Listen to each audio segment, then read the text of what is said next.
This would cause the machine to break finally.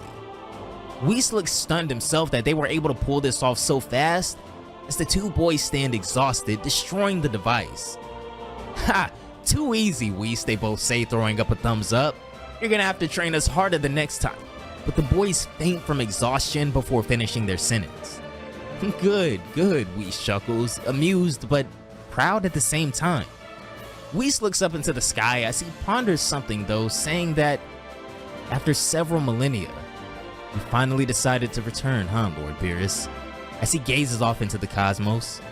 Hours earlier on Beerus' planet, the Oracle Fish seems to be seeing the God of Destruction off, saying that first Whis left with the two Saiyans and now it's your turn to leave?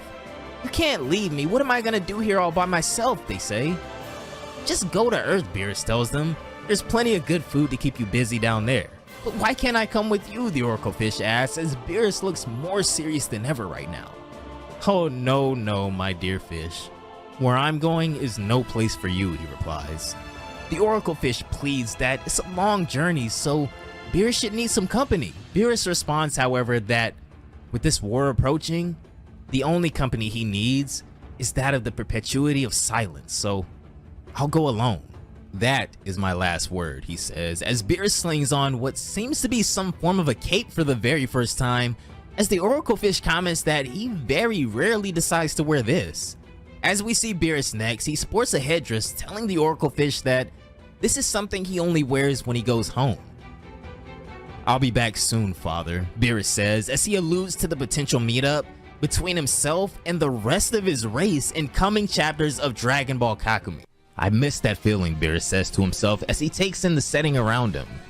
This is planet Gezi on the borders of universes 6 and 7. As he descends to the ground, Beerus walks across a small river to see someone else meditating as well across the water. So you came here too, he says. Yeah, I've been waiting for you for a month, you idiot, Champa says as he and Beerus sit across the coffin. I haven't been here in over 1,000 years, father, Beerus says, as we can assume that their father is the one in that coffin. How would he have acted in our situation, Champa asks. This whole thing gives me headaches. Beerus replies that it's sure that he'd do much better than him at least, to which Champa gives a snarky reply. Even in times of peril, the sibling rivalry never fades. Over on planet Crepe, Goten and Trunks are reaching the climax of their current training with Whis, and after a short break, they're back at it again. Hey Whis, did we make it? Goten says, looking pretty drowsy still. Well, you slept well, I guess, it seems, Trunks says. Whis would go on to state that they're now entering the second phase of the training. You must now unlock your godly potential, he announces. It's a necessary step to reach stage 3 of your preparation. This would be the official beginning of Goten and Trunks' God Key training, as neither of them expected it to be so quickly, even though that is what they came here for. Good luck, Whis tells them with a smirk, as now their very life forces will be tested. I welcome you to the planet Lestia, Whis says, as he transports them to a different training location now. Here are 2 spears of God Key, he goes on, producing 2 orbs of energy. My only advice, assimilate them. What? That's all? Goten replies naively, with Trunks being equally as naive, but this would soon be fixed. Nope, that's it, just assimilate them. After which this step will be closed, Whis replies. He sends the orbs in their direction as the 2 ready themselves. They charge right in to get ahead of the orbs, but the energy passes directly through their bodies. This seems bearable, Goten says, as he and Trunks look at each other pretty confused, feeling no changes yet whatsoever. All of a sudden, both of them collapse in excruciating pain, clenching their chests as they heave up blood and nearly pass out from extreme trauma. Oh, Whis chuckles. Perhaps I should have warned you, apart from your fathers, of course. No mortal has survived these spheres for millions of years. It's a miracle that you 2 are still conscious. Somehow, both of them are still on their feet, though, writhing in agony, but the only thing constant on both of their minds is being stronger than their fathers by any means necessary. It takes everything these 2 have and more to not implode from the agony, but Saiyan will is near impossible to break, and the drive these 2 have mirrors that of Goku and Vegeta as they continue to fight. Then, they both hit the ground as the orbs then pass through their bodies and appear above them. After seeing their condition, Whis worries that maybe he overestimated them, even though it was only a softly charged energy orb of his that they tried to handle. Goten's only question for Whis, however, would be, does assimilate just mean to keep it inside their bodies? When Whis replies yes, something clicks within Goten, who seems to have an idea now. That goal to surpass their fathers, continuing to ignite a fire within these boys that won't let them give up, even if it kills them. During this time, across the multiverse in Universe 6, the training would intensify even more as we see Vegeta meditating as his strongest warriors train together. The Saiyans face the fields of action and limits of their potential now, and we would go on to see Broly in his Super Saiyan form working hard to control that rage, and with Kale's help, it seems he's making great progress as she tells him that he's almost got it now. Cabba and Caulifla would also make waves in the progression of their own training as we see a Super Saiyan 2 Cabba standing across from quite a powered up Caulifla. Suddenly, they're exposed. King Sadala would appear above them after having already warned Vegeta about these damn transformations as they coldly lock eyes. "Keep going, I'll be back," he says, instantly noticing the king's arrival and taking to the skies immediately. Vegeta would confront the king head on with no fear whatsoever. "I see you've come more and more often to see the Saiyans exercise," Vegeta states. "The next step would be to participate, you know." "You and your friends will leave this planet at dawn," the king says coldly, wanting no conversation after this disobedience. Vegeta is in disbelief, but the king's patience has run out as he six his guards on Vegeta next. Vegeta easily disarms the guards and tosses them both away behind them. He then momentarily begins to lose his cool, possibly forgetting the scope of this whole situation, and takes a swing at King Sadala. He stops his hand, however, and attempts to explain, telling King Sadala to just listen for a second. The king doesn't let him get another word out though, and decks Vegeta with a ferocious punch that honestly took him off guard, surprised at how strong the king is. "You who used to teach my people to defend themselves so well. It's pitiful," the king says crudely. "You are nothing. You and the other traitors to my people." King Sadala then continues attacking Vegeta as Broly and the others look on confused, not really sure what to do in this situation. King Sadala sends Vegeta soaring through a mountain and with impressive speed chases after him for a combo as Vegeta mocks him. "So here's the true face of the pacifist king," he says, knowing that a true Saiyan would communicate with him best by a show of aggression and force at the end of the day. King Sadala would keep pressuring Vegeta, each attack seeming stronger than the last, as Vegeta is honestly taken aback by the king's strength. King Sadala would prepare an attack that almost looks like a Gallic gun considering his pose, and Vegeta would return a blast of his own as well. A massive explosion goes off in the sky as Cabba and the others look on that could possibly harm them, so Cabba creates a barrier to shield everyone on the ground. It seems like both Vegeta and the king took a decent amount of damage from that explosion, but there would be no clear winner as they both still remain on their feet. Vegeta charges back in and goes on the offensive this time, but the king's combat experience seems to be relative to Vegeta's as he easily blocks his kicks. "Why didn't you ever show up at the 2 tournaments against us?" Vegeta asks. "You should have protected your own." Vegeta is finally able to land a kick on the king right to the chin, but even a full power kick from Vegeta seems to not faze the king as he simply just spits the blood out of his mouth. This is when King Sadala and Vegeta enter full-fledged battle as the two clash back and forth ruthlessly. Vegeta would assume he's predicting the king's movements as King Sadala creates a ki blast in his left hand, but then fakes and tries to hit Vegeta with a knee, demonstrating his experience even more. Vegeta attempts to block his knee, but is suddenly hit with a right hook as the king's feint takes him off guard. Skill-wise, King Sadala seems to be able to hang with the best of them, but this kinda just pisses Vegeta off, and for a moment, his anger takes over and he returns a critical knee to the king that creases him. This enrages King Sadala, who grabs Vegeta and then angrily tosses him back into the ground. "Never such an affront has been made to me by a Saiyan," King Sadala says. "You will leave this planet if by force." He launches himself at full speed, blazing towards Vegeta on the ground, but the Saiyan just stands there ready for anything and unfazed by this battle. "The fight's becoming interesting, but you always seem to restrict your abilities," Vegeta says. He goes on to meet the king in the skies, and the two collide with a vicious headbutt that sends ripples throughout the lands around them. This panel is probably my favorite in the entire chapter. I definitely got like old school Dragon Ball and DBZ vibes from this, so well done to the team. You guys are amazing at what you do. Two noggins this hard colliding is definitely gonna do some damage, but after taking a few similar headbutts from Goku, King Sadala cannot phase Vegeta like that, so they both recover and get back to it.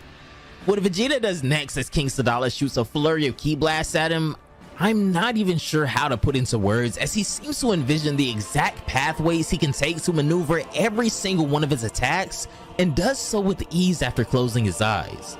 When he opens them, Vegeta's eyes and aura show a glint of something unbelievable. I can't believe you guys did this.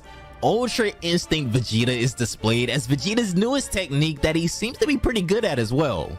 Only momentarily, however, as after Vegeta is within range again, he switches from Ultra Instinct to Super Saiyan to attack the king. The sight of the Super Saiyan, however, throws the king into a raging spiral as his mind nearly collapses from the stress of just seeing this form. Vegeta stops his punch midway as the king seems to be fighting a battle internally at the moment as he looks at him confused. I think it might be time for you to explain yourself, Vegeta says, standing over the king and returning to his base form. What makes you hate this form so much, even though it's only a tenfold increase in our capacities? The king remains silent as on the ground, the Saiyans spectating the battle seem to be confused as to how Vegeta was able to best their king and what this means for them now. The admirals remind everyone to mind their business and return to their training, however. Finally, the king chooses to speak and gives his explanation on why this form is a thing of nightmares for him. This demonic form with golden hair, he goes on, took over my body for the first time the night Gherkin took the life of our previous king. But that evil took away hundreds of lives of innocent people, along with those of my enemies, he continues, recalling that uncontrollable rage. Women, children, even brothers in arms. That outburst caused by my transformation made my hatred into an endless rampage. This child carrying his sister's body within the flames still haunts me. I see, in this facet of my people, only the manifestation of evil. A conditionally accessible form of such hatred cannot be healthy, he goes on. You'll end up driving everyone crazy. Cabba has achieved this transformation through a pure, true protective devotion to you, Vegeta roars back. Would a demon team up with you to protect you? One can't be sure who one's own people really are once one admits that there is nothing more dangerous than a starving man, the king replies. Who do you think you're dealing with? What makes us who we are can't be reduced to a simple form. We're made of our acts, and all too often those of which we're the least proud of, Vegeta admits. The Super Saiyan is a weapon like any other. The key is to use it wisely. What is this heavy burden that I see in your eyes springing from the bottom of your soul, King Sadala asks him. Vegeta confesses that in the past, he massacred entire populations for pure pleasure. This is kinda like his reckoning. What did I just tell you, King Sadala asks. Unfortunate that this form has made you crazy. However, unbeknownst to the king, during that time in Vegeta's life, the Super Saiyan was only a thing of legend whose existence he himself doubted. For me, all is well. It's now up to you to discharge your burden, Vegeta tells him. King Sadala ponders his words and then admits that Cabba did used to tell him about Vegeta, and he remembers that he told him that he was a man who loved his people. So what ultimately made you change and be aware of your actions? Vegeta chuckles and then looks up into the sky as he tells him that he'd love to tell him that it's only because of his wife and children, he goes on. But the truth is that I owe it to the encounter with a warrior greater than myself. A few years ago, I understood where true happiness and where true justice resided. The Earth, his planet that I had then attacked, became my home and I started my family there. Without him, I wouldn't be the same today, as Vegeta attributes much of who he is today to meeting Goku and their rivalry turned friendship, whether he'd call it that or not. And it's precisely with each transformation, each time that he surpassed himself, that I admired him more and more in spite of myself. The Super Saiyan opened my eyes, my friend. At first, King Sadala would be taken aback, but then he would crack a smile. beginning to take a genuine liking to Vegeta now. "You fell to your knees and you didn't know how to get up," Vegeta says. "But I understand you. I'd probably have acted even less wisely than you did in your place." He reaches out his hand as the likeness of Goku resonates off of him in this moment. King Sadala then goes on to say one last goodbye to his brothers, those whose lives he had been dwelling on daily, as he's ready to turn over a new leaf and no longer shun the strength of the Saiyans. Vegeta was not only able to help the Saiyans of Universe 6 become more powerful, but he also gained the trust of his people and the king, as things seem to be going pretty smoothly for them from here on out. Even back on Earth, the training seems to be going well, as you could almost forget what all of this is for with how beautiful the day is. Elsewhere in the multiverse though, it seems like things are stirring. Something is afoot and a reckoning will soon take place that may shred the very fabric of reality, as we would conclude the chapter in Universe 14 seeing a figure. And in Universe 0, the seal continues to weaken day by day, only months left until the fight for all of existence begins. "Venerable Heir," a voice repeats. The view is hazy, but the voice finally breaks through and the eyes of a warrior finally open. This is Amaran, and trust me, we will get all into why this guy is a problem soon enough. "I don't know what happened," Dula says. "I've had a huge memory gap." "Maybe you know something about it?" But Amaran shakes his head no. "When I woke up," Dula continued as Amaran rises to his feet, "a few moments before you, this door was blocked, bewitched, but it was just a primal spell, like it was made so that we could go without slobbering too much. Of course, a brilliant wizard like me would have saved us from any situation." This is when Amaran breaks his silence though. "Salaga, where is he?" So Dula leads him to the entrance of their ship, with Amaran not really sure what to expect. However, when the doors finally open, we can see that we're currently on planet Bread, off in the mysterious realm of Universe 14. Amaran is shocked, but Dula confirms that he was shocked as well a few moments ago. All of a sudden, a troubled presence lands behind them on the ship as Salaga finally appears and seems to have narrowly avoided some danger. "What is this outfit?" Amaran asks him. Salaga then goes on to explain that it was impossible for him to wake Amaran up, so he took the initiative to go out. "When I found myself facing this horde of creatures made of pure energy," he goes on, "I had to adapt to the situation, knowing that their blows sucked the vitality out of me. I had to be patient, and I managed to copy their vitality absorption capacity, so I was able to overcome them. The fight was hard, but not without experience gained, and my mission to protect you has been successful." Impressive as always, Dula declares as he extends his hands out to heal Salaga using his magic. "Venerable Heir, if I may say so," Salaga goes on, "the bewitchments are strangely similar to those of Lord Drommel." "What?" Dula says, stunned. "But why'd Lord Drommel want to lock us up? This is absurd." "This is indeed what I've concluded," Amaran says. "Any telepathic contact with him or Ziri seems to be impractical. Let's go directly to his planet." "Dula, summon the ship," Amaran commands. Dula forms a hand seal, and with a gust of mighty power, he summons their massive ship as it rises from the clouds.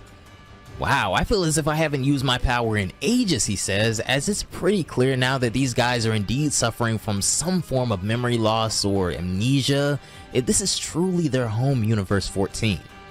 As they enter the ship, Salaga, out of curiosity and suspicion of the current situation, reads the vitality of Amaran, and this is when he notices that his heartbeat is irregular just as he thought, and his blood pressure is unstable. Salaga stutters as he attempts to address the Venerable Heir, but a look as cold as ice runs in Amaran's eyes.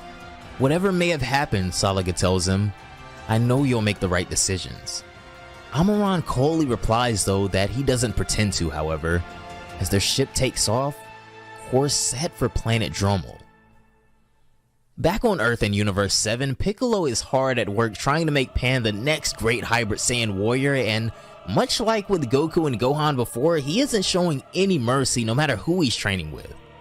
Pan actually lands a funny little kick on Piccolo's neck, but he jacks her up by her shirt just to remind her that she still does have quite a ways to go.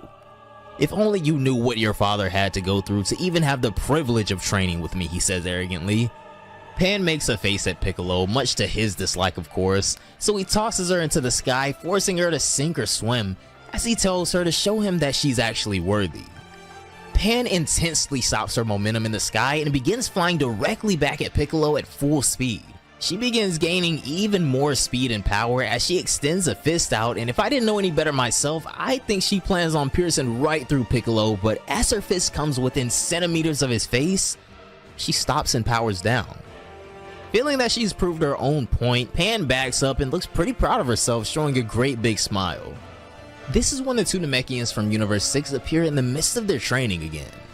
Piccolo seems to be very pleased with today's result, so he summons his cape and says that in terms of pure physical training, we've come a long way, but rest is also important, so let's not rush things and let's use the time we have properly. I don't mean to sound derogatory, Sanadu says, but is it a good idea to relax with what's ahead of us? Piccolo laughs and calls him a rookie, telling him, don't think that they're just gonna sit around and sip on a bowl of fresh water. You still need to forge your mind and sharpen your knowledge. Our knowledge? Pilina asks. What do you mean by that? You've taught me a lot about our race, Piccolo tells them, but the history of our people in our universe is just as exciting. Let me tell you that I didn't tell you the whole truth. I'm not the only Namekian on this planet. So my intuition was correct, Sanadu says. At the highest point of this planet, beyond the skies in a sanctuary inaccessible by the most common means, lives the god of Earth, who is the person I respect the most in this world, Piccolo says.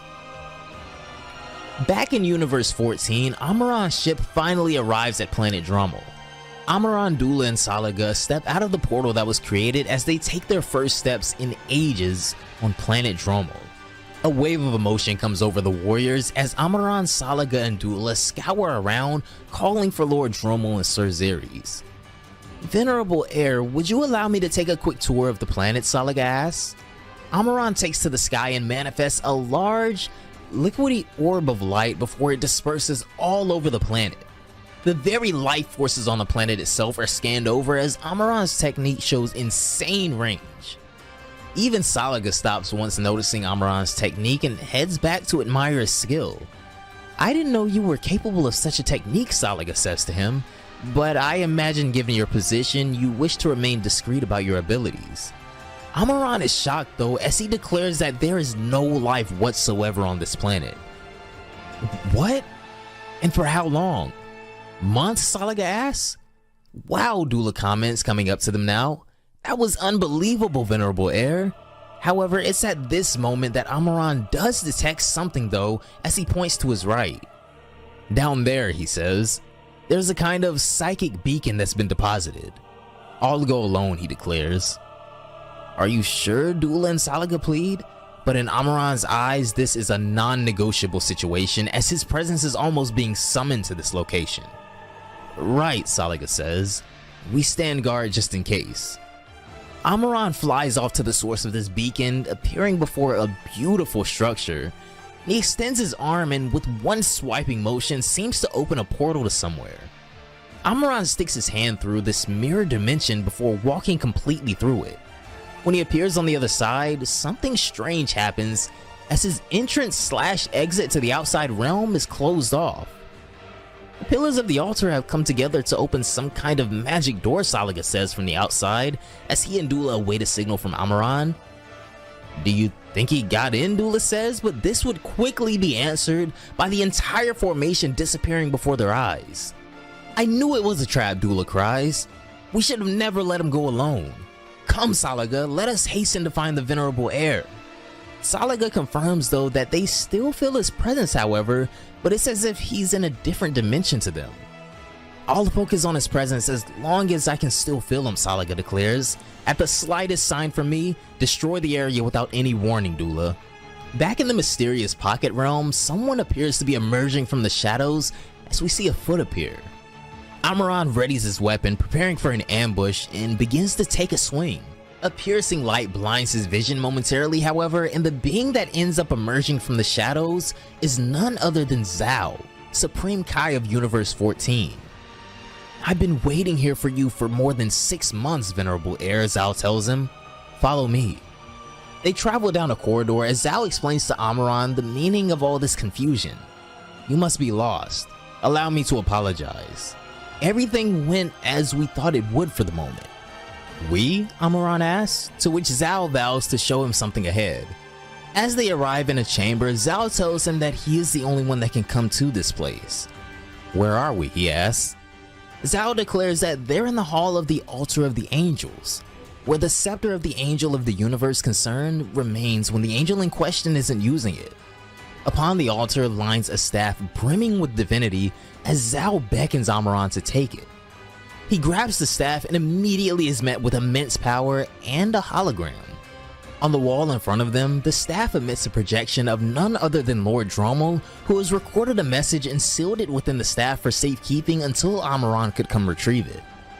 Hello, Amaran. This is Dromo. As you may have guessed, we are no longer here and you have apparent amnesia. Let me refresh your memory, the message goes on. Our universe has been completely annihilated by the Omni King, while you were only proving day after day your ability to become who you claim to want to be. Then, our universe was restored by a wish-fulfilling dragon from another universe. Afterwards, I was approached by a woman who seemed to be the mother of the angels as well as the companion to the Grand Priest. This hierarchy and childish madness of these so-called rulers of all things having to cease, we took the decision to act and to go first to the Grand Priest himself. And here we are at the moment before your amnesia when you were on planet Bread, looking for your cherished relics. I give you back your memory, Dromo declares, as the moments before certain erasure flood back into Amaran's head. His amnesia gone in an instant, a flood of information, emotion, and confusion overcome him as he tries to process everything he's just learned in mere seconds. But a new purpose seems to have spawned within Amaran as he understands the turn of events now. Now that you remember, Dromo goes on, if you hear this message, it's because we were somehow stopped by the Grand Priest and Zeri sent his scepter back to where you are before we got stuck. Amaran has been bestowed a mission now, however, as Dromo tells him that after these events, he'll no longer be able to hold his job. For the time being at least, I will ask you one thing. Finish what you had to do. You'll have the time and the status to do it because from now on, and by this delegation, you have officially become the new god of destruction of Universe 14, Dromo finishes, as Amaran becomes the first god of destruction I've personally ever seen wield the angel staff, and I cannot wait to see how strong this guy is with and without the angel staff. As chapter 11 of Dragon Ball Kakumei begins, Amaran and the others are seen traversing the multiverse in one of the cubes we've come accustomed seeing Beerus and Whis travel by. Venerable Heir, what is our travel plan? Salaga asks. Amaran responds that he's decided they'll just go visit the Grand Priest directly at his palace. His palace, Salaga replies. You know where that is? This is information that only the angels should know, Dula says.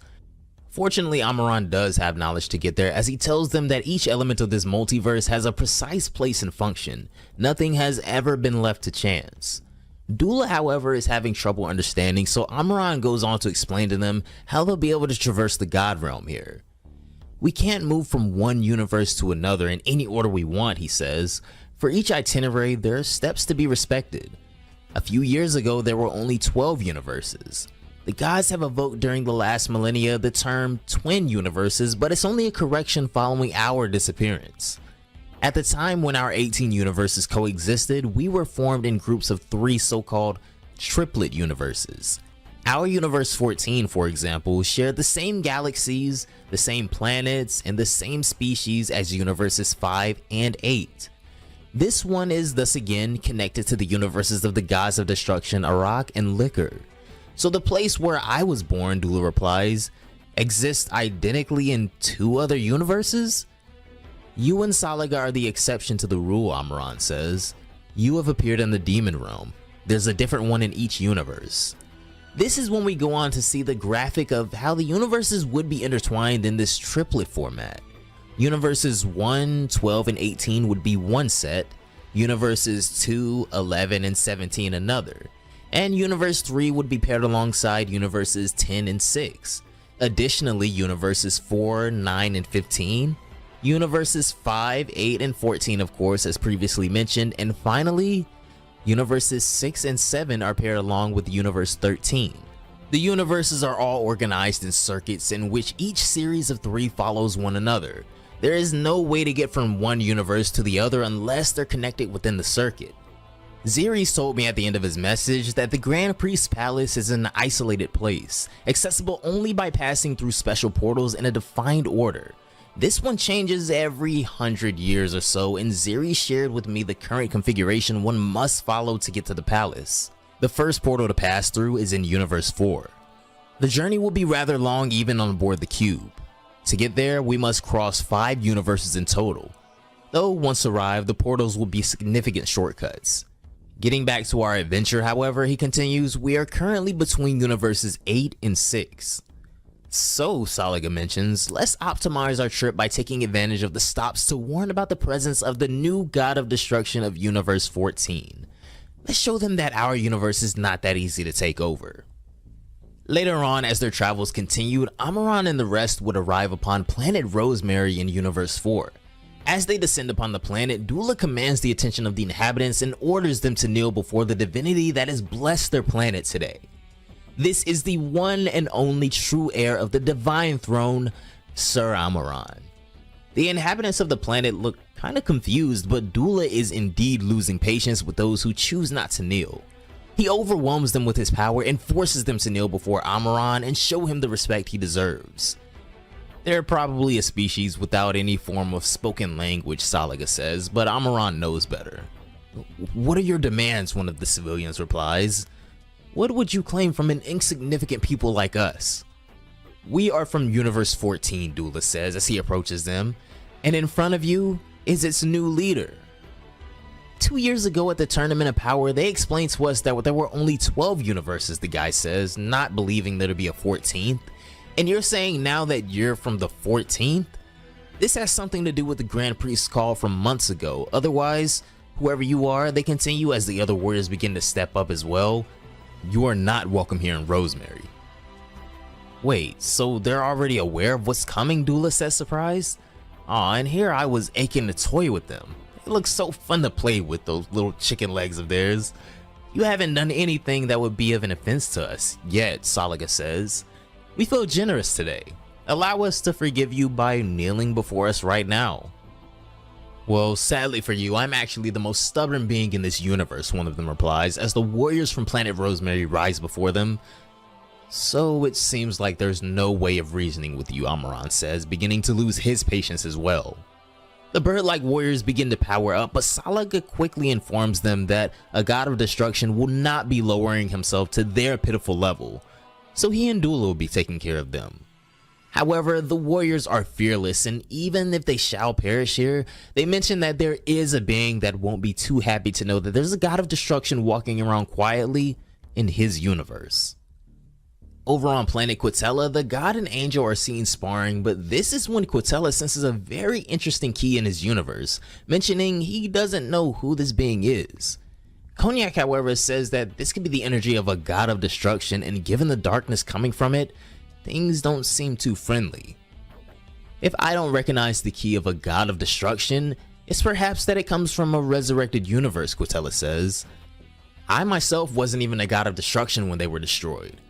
If I'm not mistaken, it's as if the 2 years that the good old Grand Priest left us have been listened to.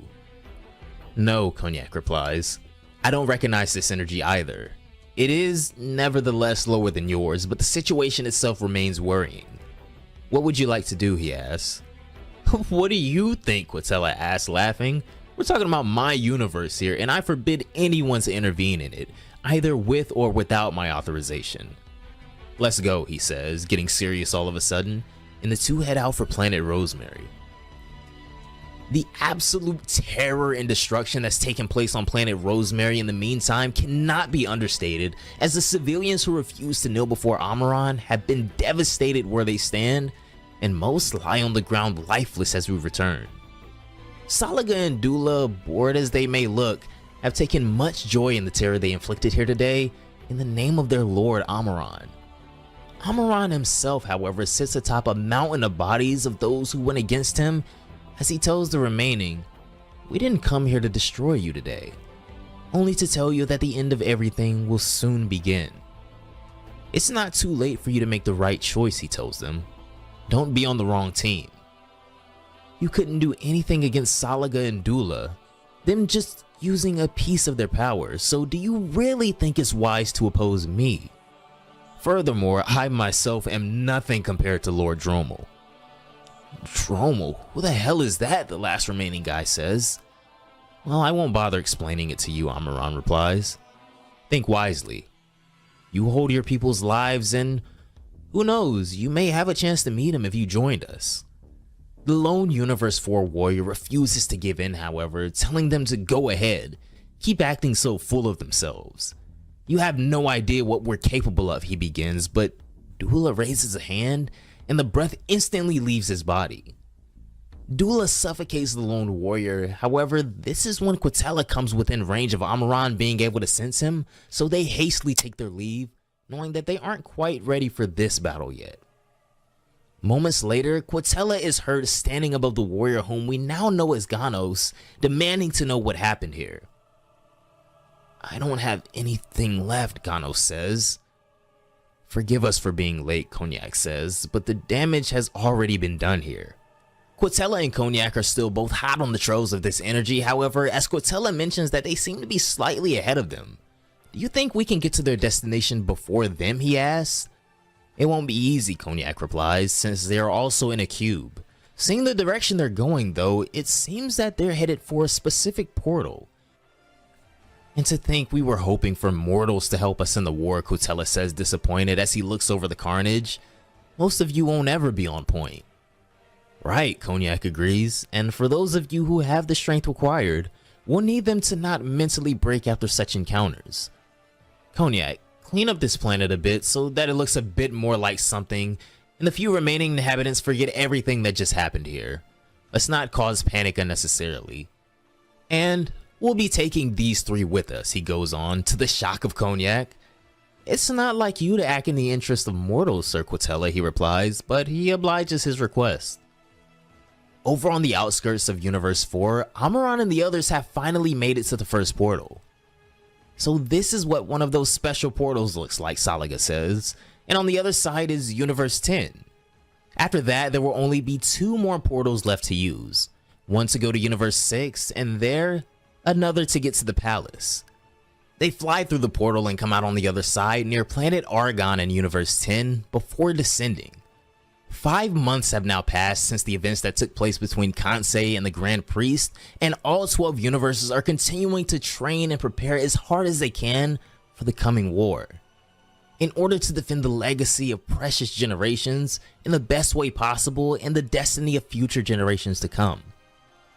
Over in Universe 11, the Pride Troopers are back on a mission as Jiren mentions Gohan being on a planet called Grill for quite some time now. And it was only a few hours ago that he gave his first sign of life by asking us to join him. He absolutely wanted you to come specifically, Jiren. It was unconscious to let him go there alone, Jiren says. I know, Castrol replies, but we had no choice. All members of the Pride Troopers are mobilized throughout the universe to stop wars or terrorist organizations. Gohan himself offered to go solo. When they do finally arrive on planet Grill, Gohan looks completely different, to the point where even Dispo says that, wow, in just 5 months, he's almost unrecognizable. Did you seriously think it would have come to this when he first came to meet us, he asked Jiren. The only reason I agreed to give him a test was to pay off our debt to Universe 7, Jiren replies. But today, I'm happy that he's one of my brothers. Planet Grill is now cleaned up as you asked me to do, General Casserole, Gohan says. Indeed, he replies. I didn't think you would stop an army in only 3 days, but you know as well as I do that it wasn't useful to let them all live, right? He asks. Gohan remains silent. It was a wanted organization for several months now. Its members are each responsible for many deaths and accidents. This kind of guest does not deserve to be spared, Gohan. I understand your point of view, Gohan replies, and I'm sorry I didn't accomplish my mission as you would have liked, but if the Earth has taught me anything, it's that our enemies of today can change and become our greatest allies in time. Be careful to not get too lost in your gummy bear world, my friend, Castrol replies, but thank you nonetheless. As Kasuro begins talking on the radio to more troopers, Jiren instead wants to know why Gohan requested for him to come here as well. Gohan tells him that because of Jiren's help in particular, he's gradually reaching his goal.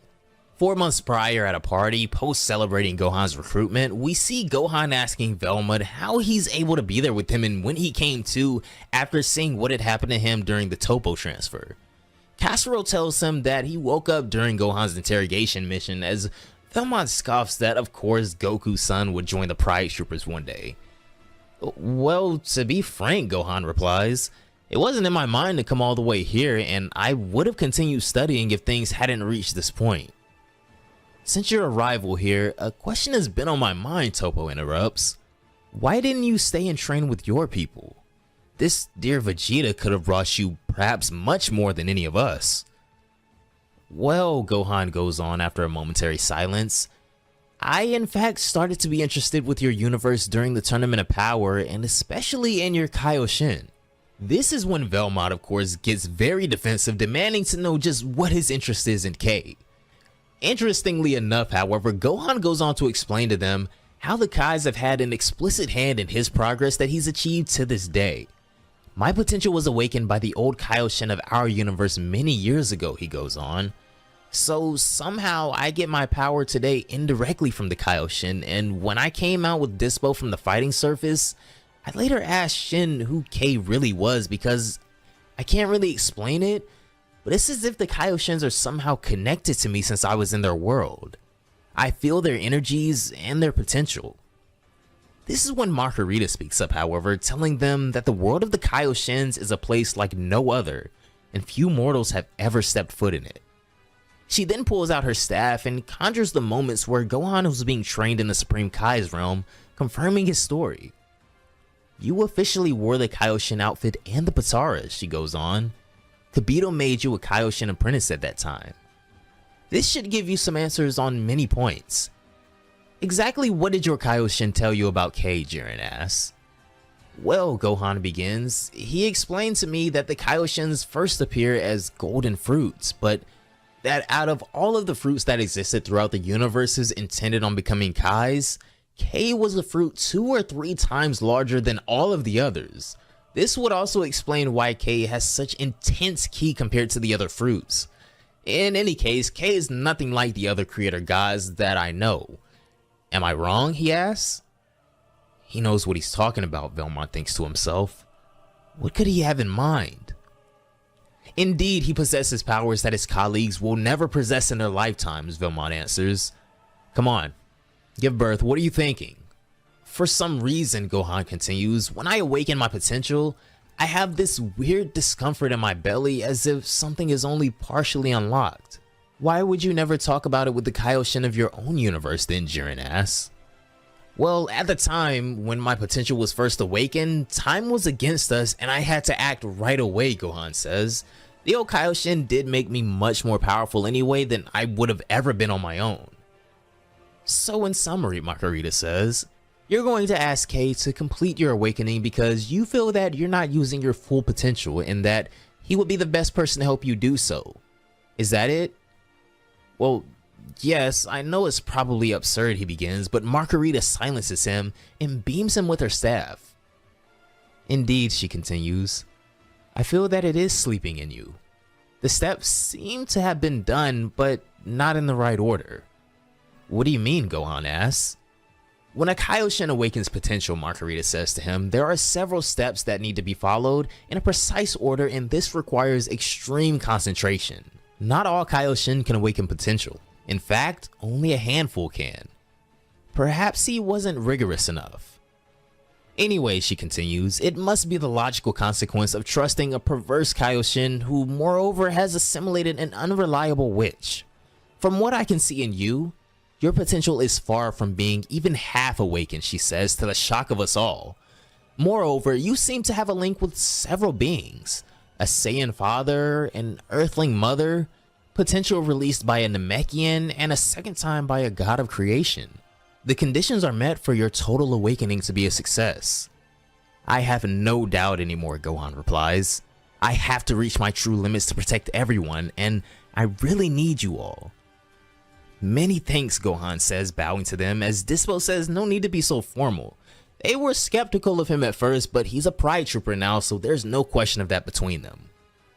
Back in the present day, Gohan has completed his mission for the pride troopers on this planet, but there's still one thing left for him to do. Jiren, he calls out, I wanted to ask a service of you. Ever since my childhood, as far back as I can remember, not a single enemy has ever faced and fought my father the way you did in the Tournament of Power. Even during your fight with Frieza in 17, you kept improving and being better in all aspects. There's no doubt, you are extraordinary.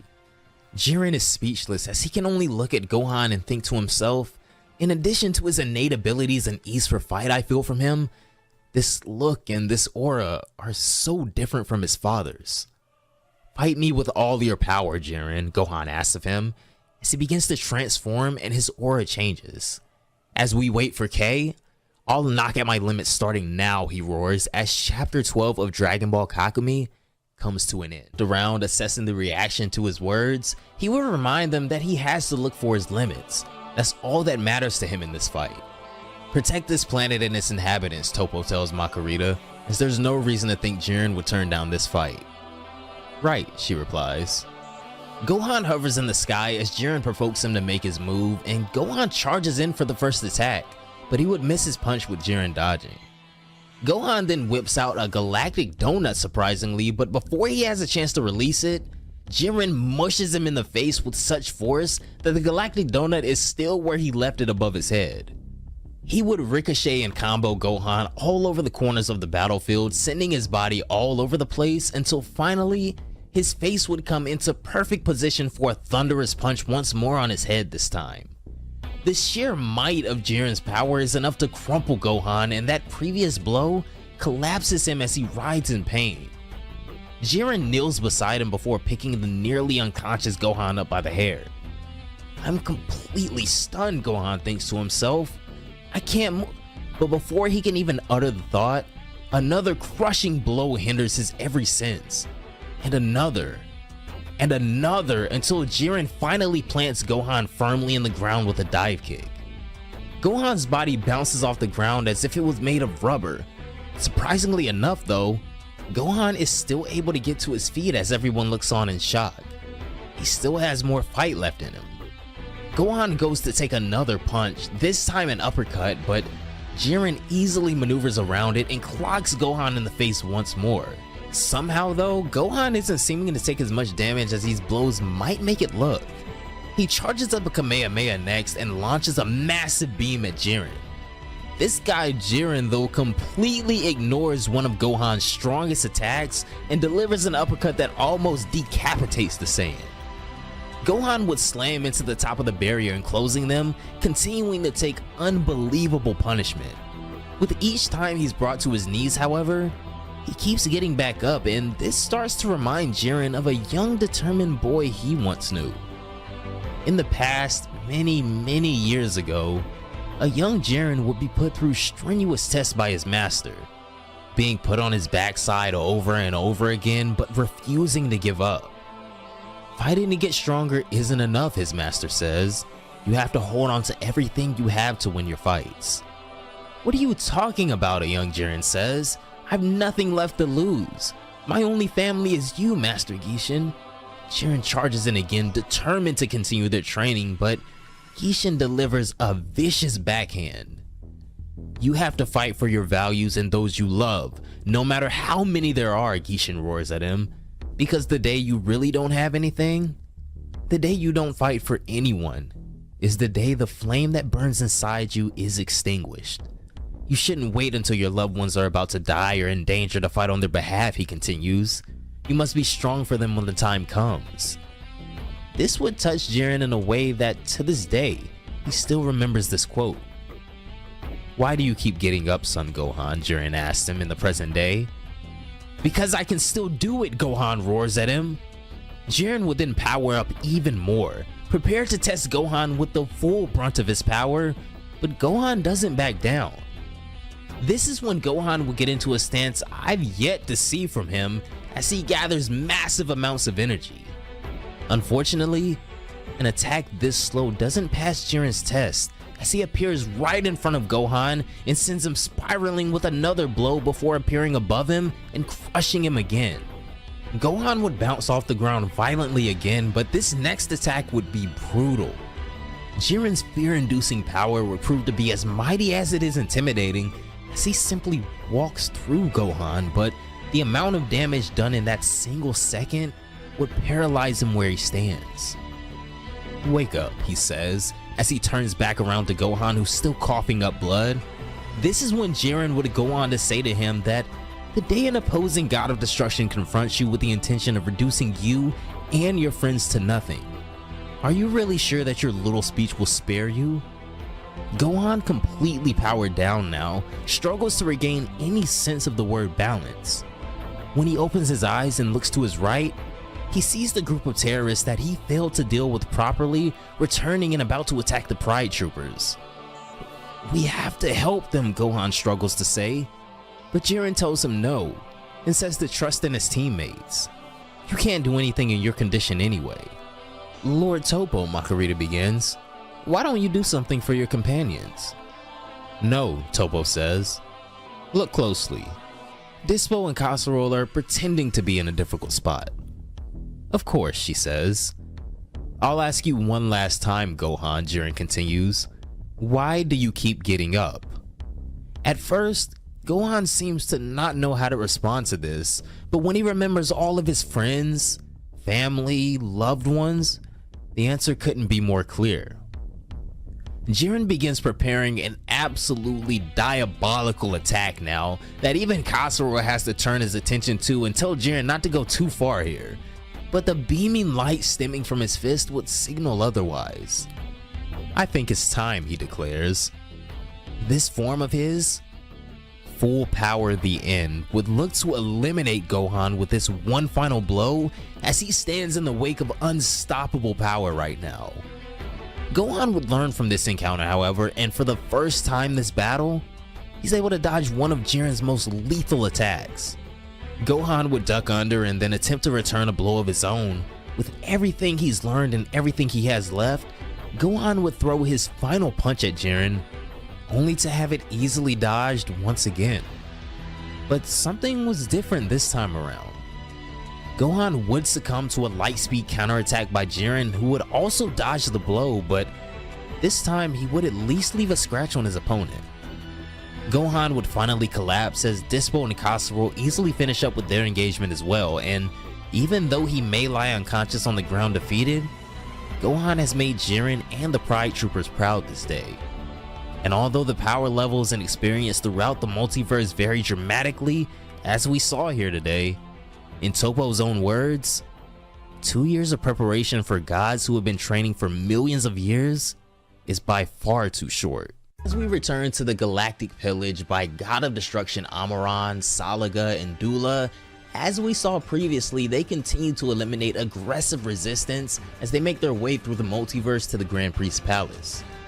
Amaran's chain attack, however, proves to be fatal to the old warrior he's battling in Universe 10, as he quickly takes him out with a single flurry of attacks.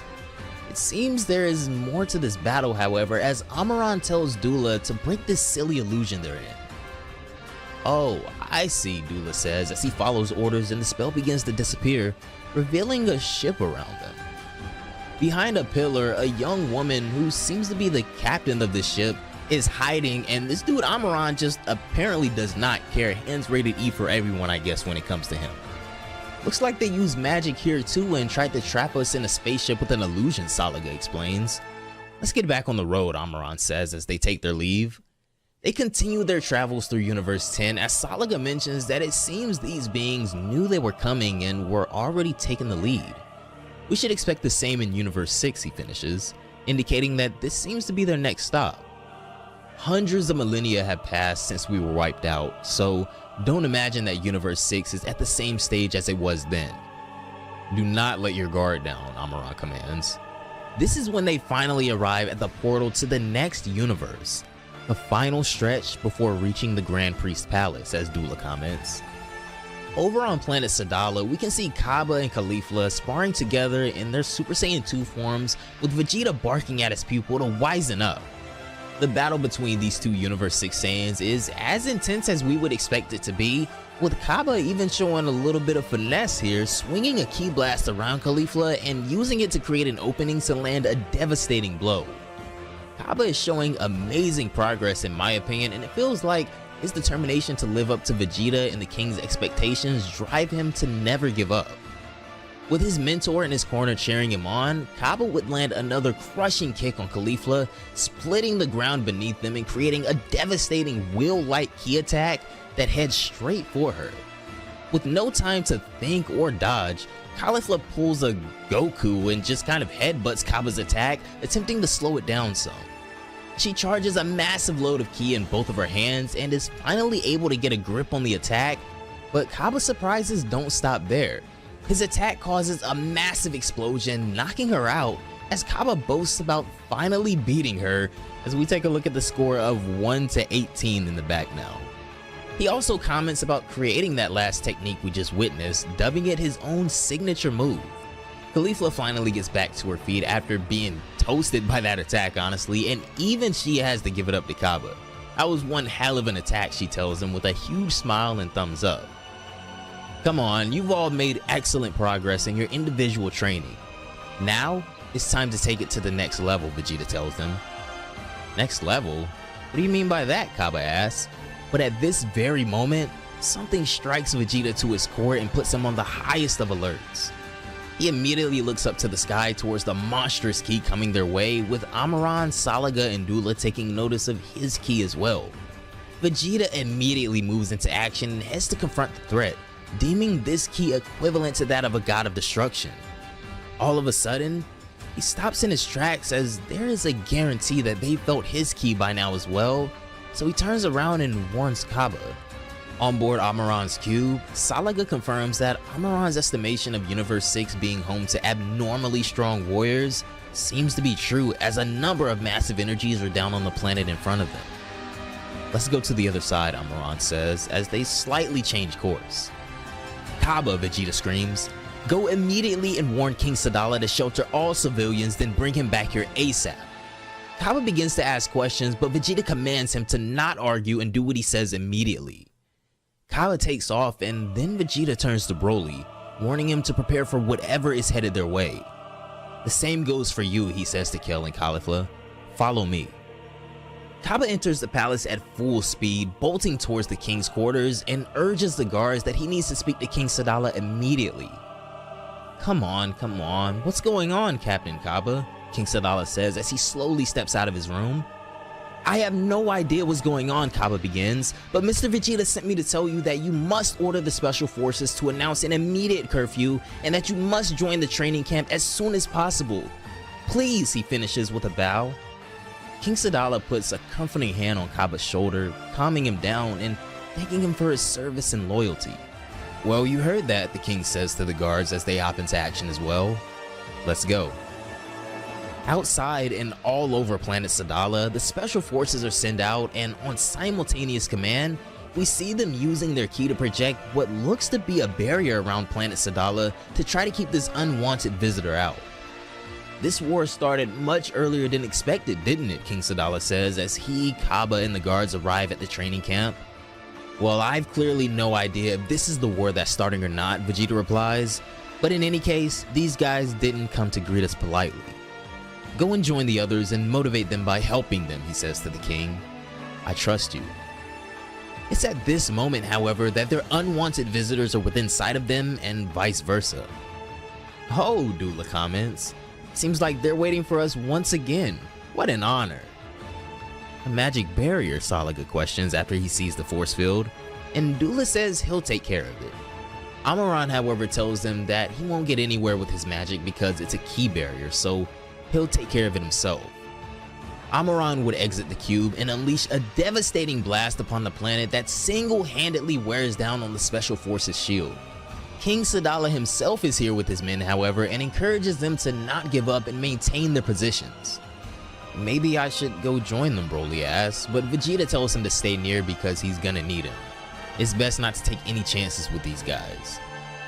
These guys are way more interesting than those of previous universes, right Salaga? Dula says as they look on amused at the fight the Saiyans are putting up. Certainly, Salaga replies, but they nevertheless face an apparent limit. Their plan is counterproductive. As they see Vegeta, however, Salaga says that this one knows what kind of opponent he's facing already, and should rather worry about what's coming next. This is when Amaran, as Vegeta expected, will release the energy of destruction upon the Saiyans, declaring a devastating Hakai that would simply erase their attempts at protection. That's exactly what I thought, Vegeta says through gritted teeth, wary of this being a vengeful god of destruction. The Saiyans are still doing their best to keep the barrier up as much as possible, but the entrance made by Amaran is more than large enough for them to enter onto the planet. With a thunderous landing, the god of destruction of Universe 14 arrives on planet Sadala before Vegeta, Broly, and the King. As the smoke clears, Vegeta goes to greet their new guests who've made quite an impression on planet Sadala thus far. This next panel shows us all we need to know, as even the admirals are here to back up Vegeta and Broly against a threat that may very well take everything they all have against the god of destruction. To what do we owe your divine coming? Vegeta asks. Amaran completely ignores him, however, just taking note that he is incredibly strong.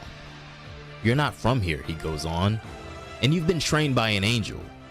Whis, he says. This shocks Vegeta to his core, as how would this guy know that? Who are you, he asks. Amaran continues, saying that Vegeta has undergone angelic training, but his power doesn't seem like it. Oh, I see, he continues. You can change your power level. He completely ignores you, Broly comments, which of course we can all kind of see that by now. This is just some weird analysis at this point. You're a Saiyan, like the majority of the inhabitants of this planet. Your average power is relatively correct, which is rare. Vegeta is definitely beginning to get agitated though, and threatens the god of destruction. Now, don't say things you might regret, Vegeta, he finishes, and this is when the battle would finally begin, as Amaran draws his chain, wrapping it around one of Vegeta's ankles and swinging him. He snatches Vegeta towards himself and catches him with a crushing gut punch. This sends Vegeta soaring into the sky, with Amaran hot on his trail again. Broly tries to go and help Vegeta, but he's cut off by Salaga and Dula, who don't let him go a step further. As soon as they pose a threat to him, Broly begins to power up immediately, releasing ungodly amounts of ki. Amaran flies at Vegeta in the sky for a follow-up attack, but Vegeta has just enough time to transform into Super Saiyan Blue and is able to grab Amaran's arm and send him back towards the ground. Vegeta launches a barrage of ki blasts down at Amaran, but he easily deflects them all with his sickle, which Vegeta does take note of. He tries to pull up on the god of destruction for a more close-range fight, but Vegeta is almost stopped in his tracks by the almost illusionary speed of Amaran. He's able to block all attacks from all angles, and eventually Vegeta angrily grabs a hold of Amaran's mask. This is the last time I'm gonna ask you, he roars. But it's at this moment that Broly is also releasing a devastating blow as well. But Dula's magic is gonna strike once more, as we see him snap his finger, and then somewhat of a portal will appear at Broly's target. Who the hell are you? Vegeta roars as he prepares to rip off Amaran's mask, but it will be at this moment that Broly's punch would enter the portal and exit, you guessed it, right across Vegeta's face thanks to Dula's trickery. Upon arrival at planet Sadala, we would see Vegeta barking at Cabba as he spars with Caulifla. At first glance, this just looks like it'd be a regular match, but with Vegeta watching, Cabba was sure to show us something. Now, both of these guys, Cabba and Caulifla that is, were in Super Saiyan 2 during this battle, as we can see, but there would be a jump soon. Cabba's quick thinking and combat experience would show that he definitely knows the ropes of battle, as this move he pulls off reminds me of something Goku might have done in his past, as he manipulates a ki blast around the battlefield, all for distraction for the final blow, and he definitely caught Caulifla off guard with this one. This is when Cabba does something very interesting and kind of unique though, and the entire reason I decided to make this follow-up video pretty much for him. So Cabba would pull out an entirely new technique as he spins and slams his feet into the ground, creating this enormous shockwave that just rips towards Caulifla. Her initial reaction to this was pretty eye-opening, as Cabba had created an attack that she had no clue how to stop. I mean, at one point, with no way to dodge or stop this thing, she flings her head back and then headbutts it to try and stop it from seemingly just damn near sawing her in half, and it puts a pretty good scar on her forehead. The explosion soon afterwards would solidify Cabba as the victor, as this would KO Caulifla, sending her back to her base form. Now, in the story of Dragon Ball Kakumei, we are in a time beyond that of the Tournament of Power, which holds a lot of significance and relevance to me in this battle, even if it is a short-lived match. In this match, we would see Cabba not only able to stop Caulifla in her tracks, but he also even knocks her back to her base form, winning the battle, which I personally thought was extremely impressive. Now, of course, this is a fan manga, as we all know, and is in no way connected or canon to the original series, but I still find it really sick that Cabba is able to do this to someone with the experience that Caulifla has, showing his true power deep down, and whether that power stems from himself or purely a want to make Vegeta and the King proud, Cabba is fighting for something, and as we know with Goku, the strength that comes behind that is almost endless. Now, when I say experience in regards to someone like Caulifla, I think back to, of course, the Tournament of Power once again. The battle her and Kale had with Super Saiyan God Goku sticks out to me, of course, but there's also the fusion and everything that followed that. Kefla vs Ultra Instinct Goku was one of the most insane battles Dragon Ball has ever pulled off, and the experience from that beatdown definitely had to stick with both of the sisters after the tournament was over. Cabba, however, has never battled and doesn't have that experience against an Ultra Instinct Goku, so momentarily surpassing Caulifla at this point is all thanks to his recent progression, it seems, and massively in thanks to Vegeta, of course. I think really, and I mean really soon in the Dragon Ball Kakumei story, we're going to be looking at a new, stronger Cabba and just the main Universe 6 Saiyans as a whole, including Broly, of course, with Vegeta there training them. However, with Amaran making contact on planet Sadala in the most recent chapter, Cabba and the rest are going to have to not only prove useful to Vegeta and Broly, but also stay alive long enough to even make it to the war. As far as his new technique though, the splitting kick, what do you guys think of it? I know their score is like something crazy like 18-1 between the two, but all Cabba needs is that one win and he's gonna reverse sweep like the Warriors, I'm sure. Honestly, hopefully Cabba and the others just won't stay Super Saiyan 2s for much longer, but with Vegeta there, it honestly does look like they're on the brink of something special. Maybe even something Vegeta himself has never seen before, but of course with Broly present as well, I would think almost anything is possible. Broly squarely landing a punch on Vegeta. Doula's well-placed portal would send a punch that was meant for him originally through the dimensions, and it would exit to the defense of Amaran, clocking Vegeta. Amaran would then release a technique that sends Vegeta soaring through the skies, reeling. Release Vegeta from your technique now, Broly roars, as the other Saiyans can only stand by, while Vegeta is overpowered by their new opponents. Surprising, Broly. Your past is out of the ordinary, Amaran says to him, and I congratulate you for gaining such strength in such a short amount of time. How can you know all of this, Broly says. However, Amaran would simply reply that it's because he subscribed to the channel long ago and was granted all-knowing wisdom, so you want to be all-knowing like this fella right here, then you know it must be done. It would escape Broly how this opponent has so much knowledge of them already, but his goal is the same, to defend his friends. Amaran, however, only wishes to battle Vegeta, so he orders Doula to take care of Broly and do not dare interfere in his affairs anymore. Doula would heed his request, and as Broly charges again, he opens a portal in front of him and it ejects him in front of Doula. Again, Broly says, being duped by these portals once more. This is when Vegeta would make a thunderous reappearance, however, with a searing rage that won't be tempered so easily.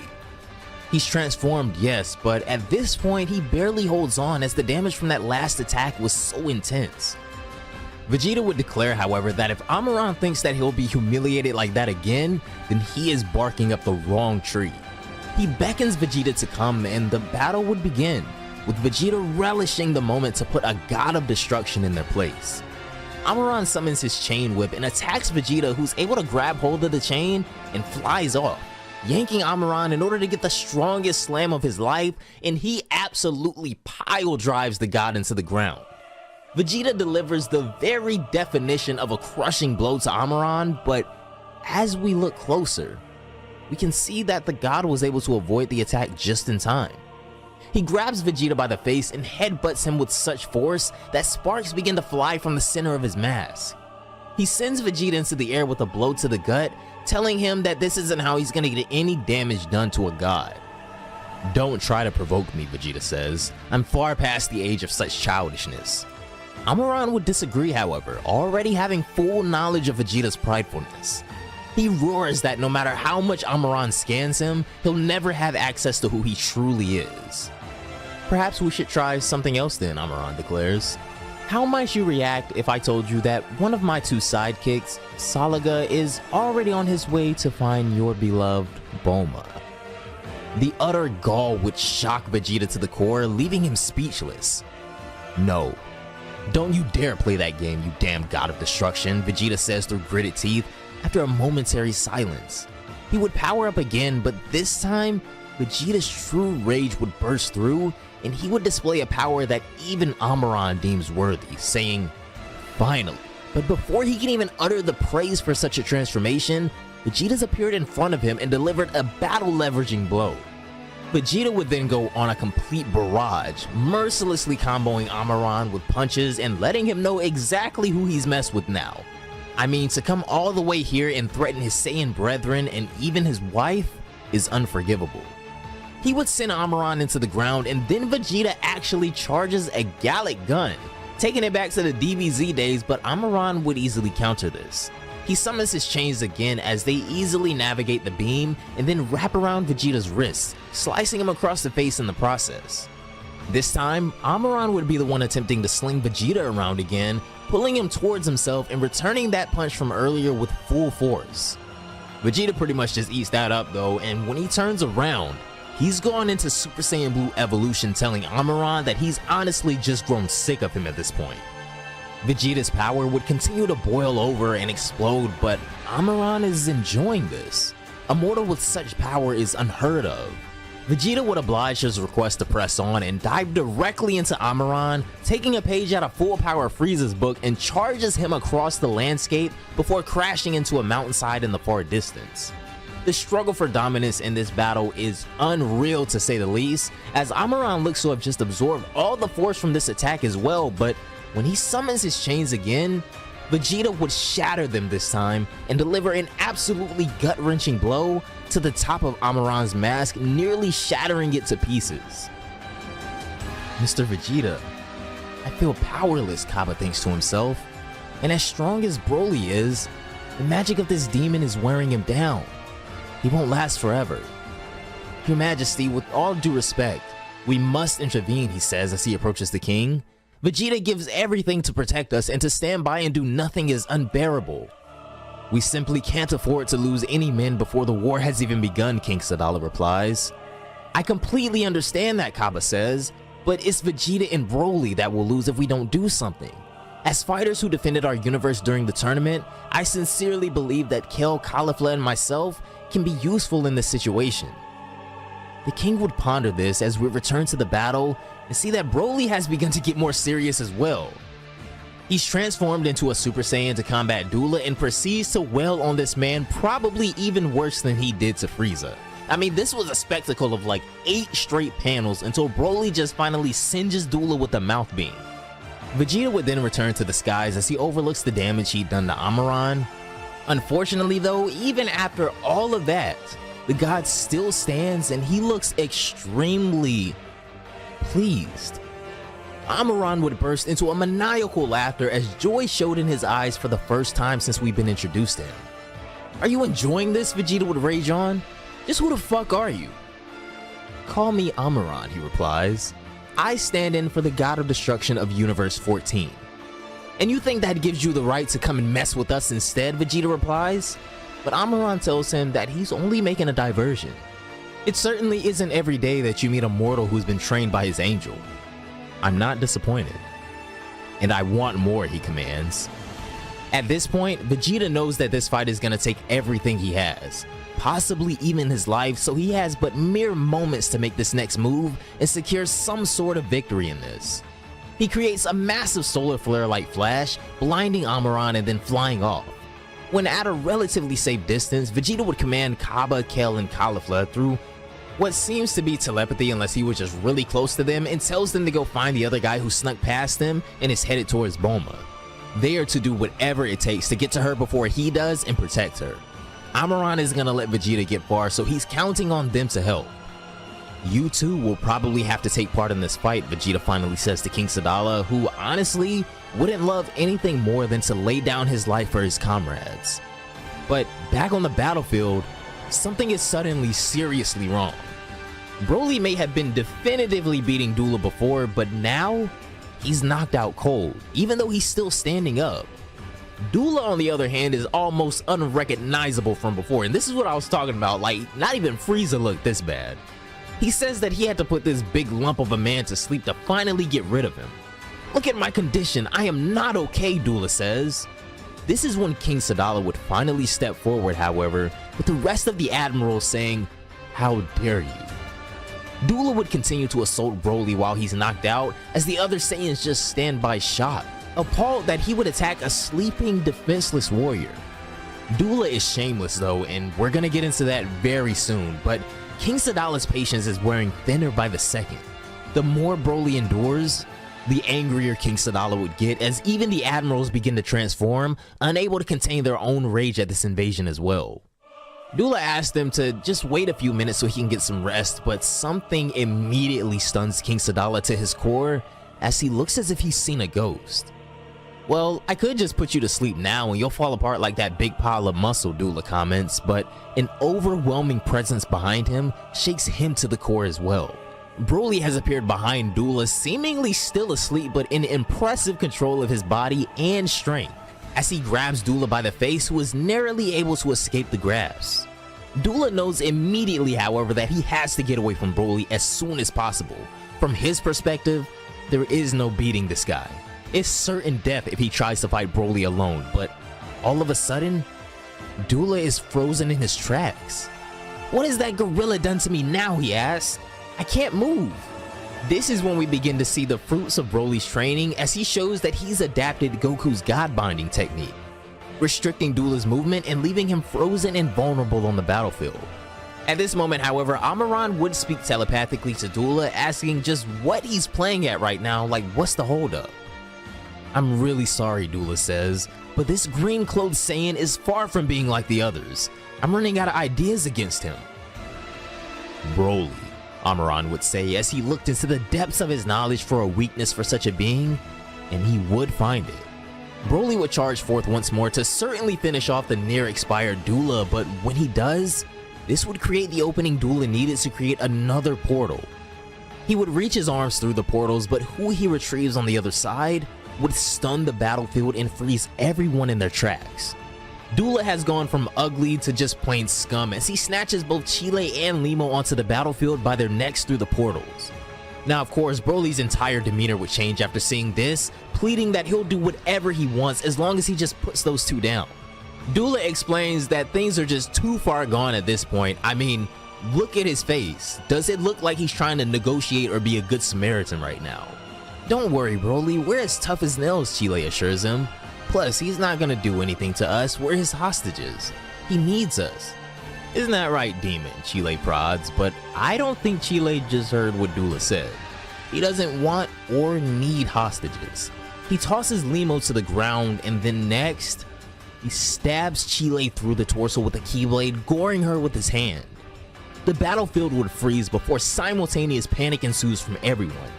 King Sadala, the Universe 6 Saiyans, Broly, even Vegeta.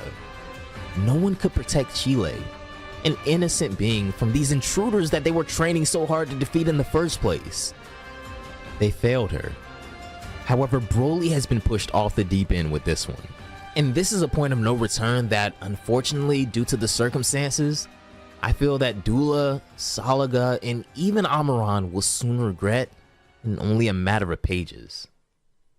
Dragon Ball Kakumei's previous chapter would leave the fighters across planet Sadala in shambles. I'm talking Vegeta, Kale, Caulifla, Cabba, and King Sadala. None of them could have imagined that the very first one to be executed would be an innocent bystander in Chile, and in such a brutal way. Right in front of Broly, who at that very moment exploded into a tirade that his aura alone sent ripples throughout Universe 6. And right when it looked like Broly was about to eclipse unrivaled Saiyan power, we get smacked with that cliffhanger. But now, right now at the top of the screen and below in the comments will be the entire Dragon Ball Kakumei story up until this video, of course, so be sure to go watch that to catch up. Be sure to go support and follow all of the creators of the Dragon Ball Kakumei fan manga, which will be linked down below in the description box, because trust me guys, as you can see, they put in a ton of work on this thing. This month, however, in chapter 16, we would find ourselves in a place that we haven't seen in months, actually. Let me introduce you all to Dragon Ball Kakumei. It's now been 5 months since Majin Buu was trapped in the Demon Realm, and around 6 since the Grand Priest froze Universe 0, as we see Majin Buu standing atop a mountain of snacks and candy. Unaware of how to get back into Universe 7 himself, he has a good time and just kinda stuffs his face with all of the food around him. This place is heaven, he bursts out saying. All of a sudden, however, this is when he notices the little robot that ported him here in the first place after the malfunction back in the surface world. It's the little thing that brought me here, Buu says as he approaches the robot, but I still don't know what it is. And where's Mr. Satan, he says with a distraught look on his face. Seems as if it's finally safe to approach you, Majin Buu, a voice says as we can see someone walking towards Buu from his 6 o'clock.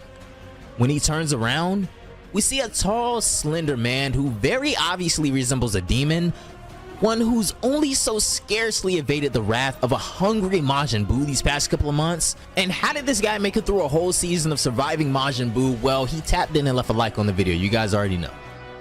Who are you? You don't look like the others that I turned into candy, Majin Buu says. Archduke, the man replies, but Triguna will be more than enough for you, Majin Buu. I don't understand, Buu replies sharply, but I sense malice in you just like the others, and Mr. Satan told me to deal with all of those who seem malicious. So turn into nougat, he shrieks, as he begins to fire his candy beam at Triguna. Wait, he pleads as Buu stops and Triguna continues to approach. You're in the demon realm and I am one, of course, so it's agreed that malevolence is leaking from my aura, but you're a demon too, yet you have a good heart, don't you, he asks. That's right, Buu replies. Buu has a good heart. What do you want from me then, he asks. Triguna replies that for 5 whole months, primary demons have been trying to approach Majin Buu calmly, and Buu has just been unleashing his candy beam on them left and right to feed himself. But you seem to have transformed all of the demons in the area, if not more, he continues, so our sovereign asked me to fetch you directly, and here I am. Okay, Buu nods. You know what this is, he asks as he shows him the robot. Triguna would respond, well, I'm not a scientist, but we have a lot of people who can probably figure out the secrets of this technology. I came here with it, and I think Mr. Satan is worried, Buu tells him, so Triguna begins leading him deeper into the realm to meet their ruler. Over in Universe 6, the aftermath of a shameful mauling is underway. In a distant dwelling, we can see Hit, who seems to have brought someone else to this planet with him. Wide awake, Hit asks. This is what it costs you to have the audacity to take on someone stronger than you, Frost. I just didn't expect that, Frost replies, who we see in a rejuvenation mask and looking extremely humbled. I've been reduced to this state now. You naturally returned to your restricted form, probably to save yourself, and remained in a coma for 5 months.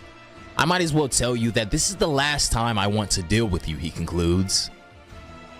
You brought me back here while I was being sought, Frost responds, though. You could have taken me to Sadala's Special Forces or turned me over to the Galactic Patrol, and you didn't.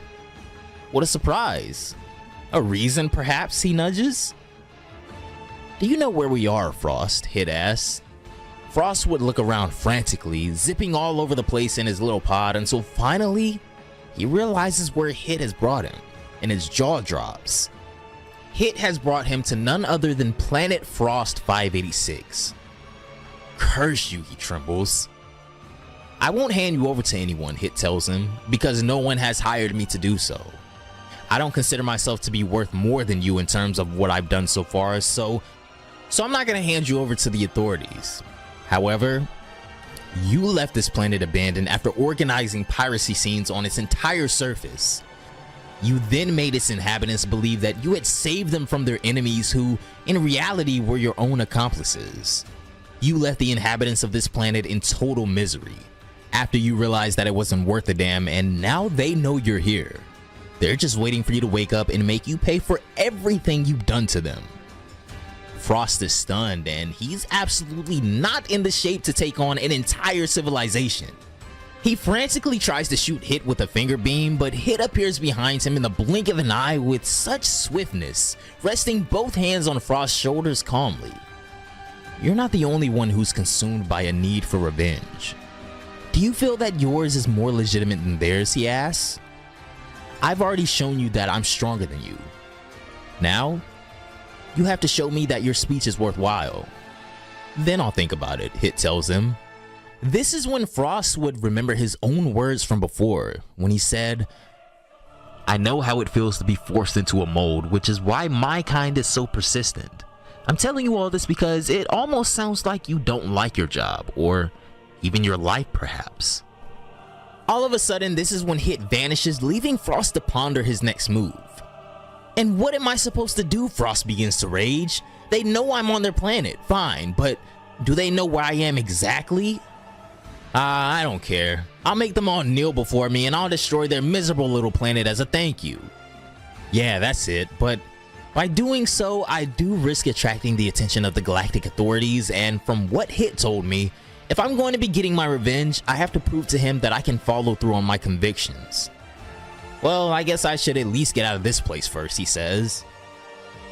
As we cut back to our demon realm in Universe 7 momentarily, we can see Majin Buu flying with Triguna.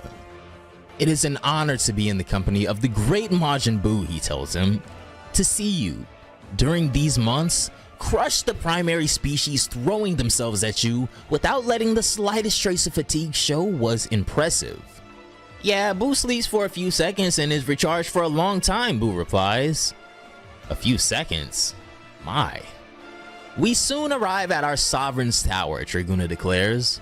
Buu asks if Sovereign is something that can be eaten, to which of course Triguna tells him no. Their Lord Sovereign is the ruler of the Demon Kingdom. Oh, okay. Too bad, Buu replies.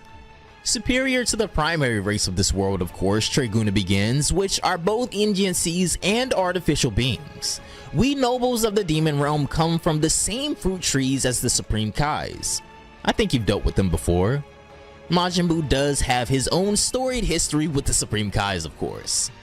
When we emerge, we are destined to become either Kais or Supreme Kais, but it would seem that our existences as demons is related to the overall standard of living in the universe in which we're born. The more the imbalance between creation and destruction increases, the more likely it is that fruits will become corrupted, giving the rise to demon Kais. I myself was born from one of these corrupted fruits, just like Deborah, the former king of demons whom you killed. Here we are, he declares as they finally arrive at the tower. Triguna says that their sovereign is at the top of this tower, but he wants Buu to go upstairs and confront their fighters before they meet. Buu would ponder this momentarily and then ask, so if I beat them and I meet Sovereign, you'll make sure it's fixed, he says as he presents the robot again. I will order all scientists in this kingdom to look into this matter, Triguna responds, so Buu agrees. Now, Buu wastes no time as he suddenly just releases a powerful blast that completely swarms the inside of the tower from the ground up, surely destroying anything and everyone inside. Triguna's jaw hits the floor as he asks Buu, did he seriously have to destroy everything? Our most important fighters are now all dead. Yeah, but why doesn't this thing fall, Buu asks, as the tower still weirdly stands although crumbled to pieces from his attack. Triguna tells him that, well, gravity doesn't always have a say in this world, as Buu then flies to the top of the tower and finds his own way inside. Boo would look around but doesn't necessarily see anyone of interest around, so he continues walking. What a joyous event to see you here today, a deep voice echoes from the chambers around him. Good evening, Majin Buu. Oh, hey, is that you, Sovereign? Boo asks, completely unafraid of this ghostly silhouette emerging from the shadows. This is when a tiny dwarf man would finally come into the light, and he introduces himself as a man named Higatus. I am indeed the absolute ruler of this place, otherwise known as the Demon Supreme Kai. Wait, but I know you, Boo says as he points at the small man. I know you were Bibbidi, I think. I don't know anymore. Very impressive, Higatus responds. I did indeed have connections with the wizard Bibbidi several million years ago. So he was your friend, Boo asks, beginning to get upset. Certainly not.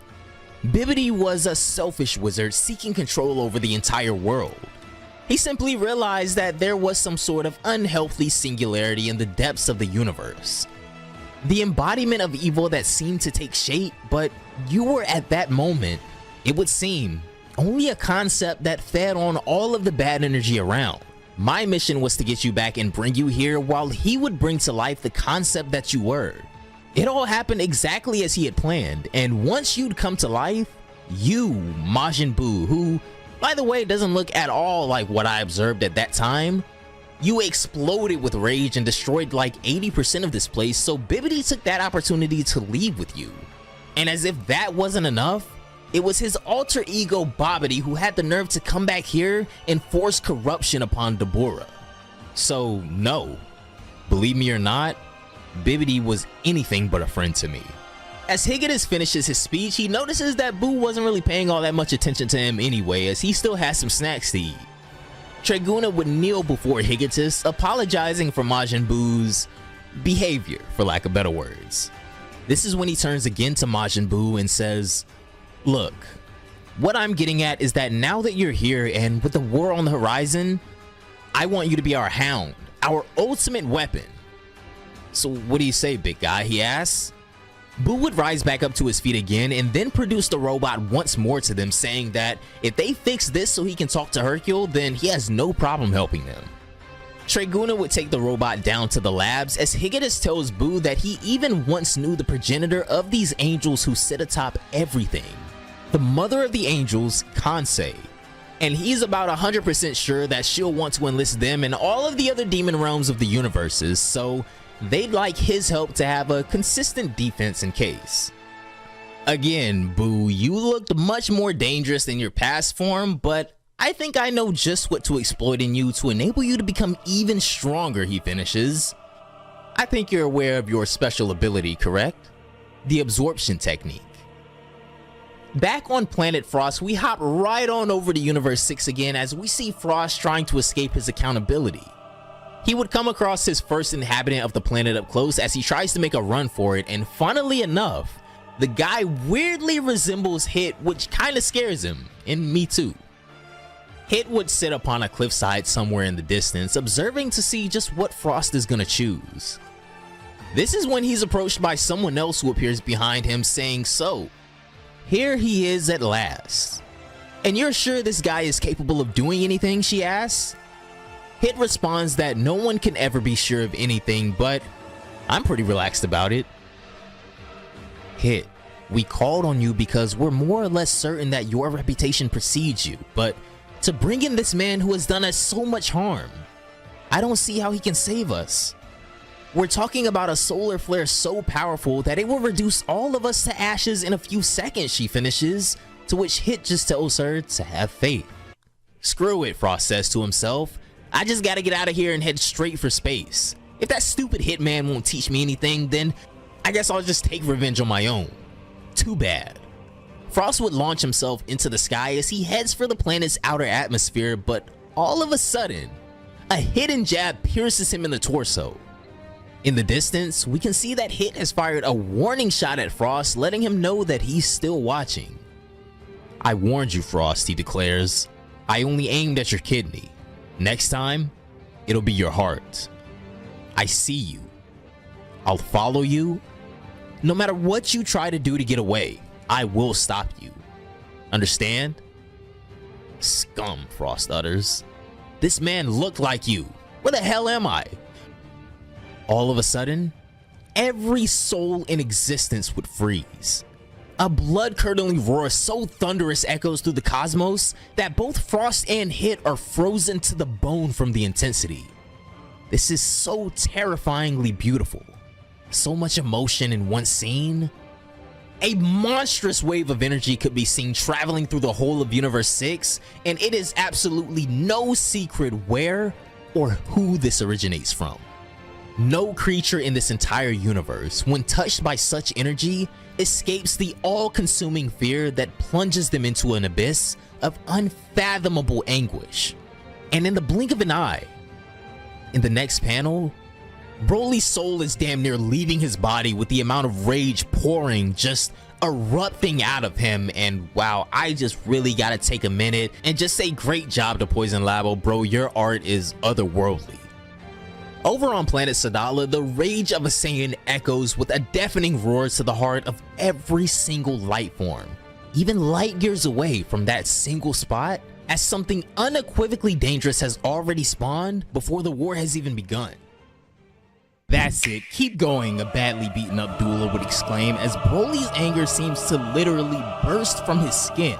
I've never seen anything like this before. I mean, Broly has completely lost all sense of self or surrounding, it looks like, as his aura alone radiates this half of the galaxy. Dragon Ball Kakumei is back with chapter 17 much sooner than usual, guys, and according to Rinko himself, the series is now going to release twice a month instead of once, so be sure to sub here to never miss an episode and follow all of the creators. Links will be down below in the description box. Broly's rage would continue to consume him. His body looks like it can barely contain his ever-rising power. The Saiyan who had gone mad pushes shrill and immeasurable cries, and with the simple force of his voice, the scream of Broly crosses the space at a dizzying speed and strikes all of the stars on its way, even the most distant star. Its planet system goes out in a supernova, all stemming from one's pure emotions, manifesting into something unexplainable, like having not clicked the like button by now.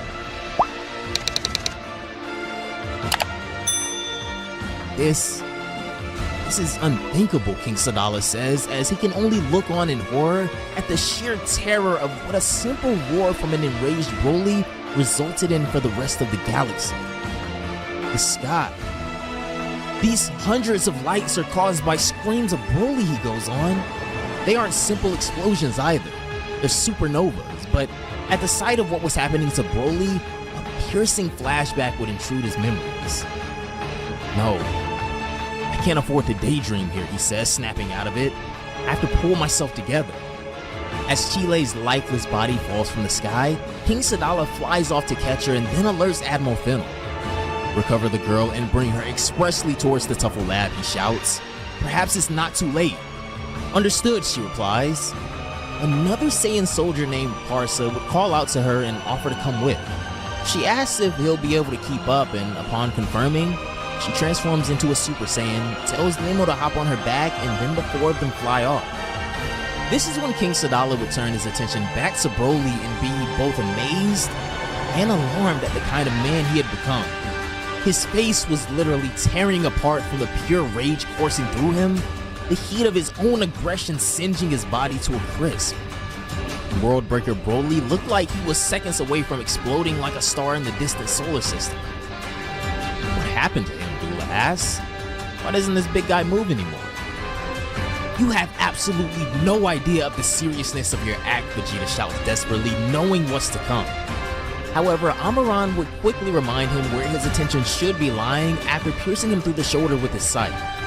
This is when Broly would finally make his move and goes to grab Doula, or at least attempts to, surely meaning his demise if he's able to get him in his grasp. However, Doula would once again use his portal technique to redirect Broly entirely to where Admiral Ruber was located. Broly doesn't give a damn who's on the receiving end of his attacks right now though, as he grabs Ruba by the legs, drags him through the portal, and slams him face first into the ground.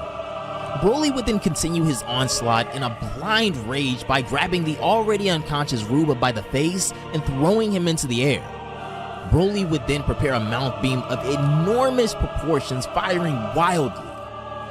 This doesn't look good, Caulifla confirms. Kale, you have to go back. Broly has completely lost it.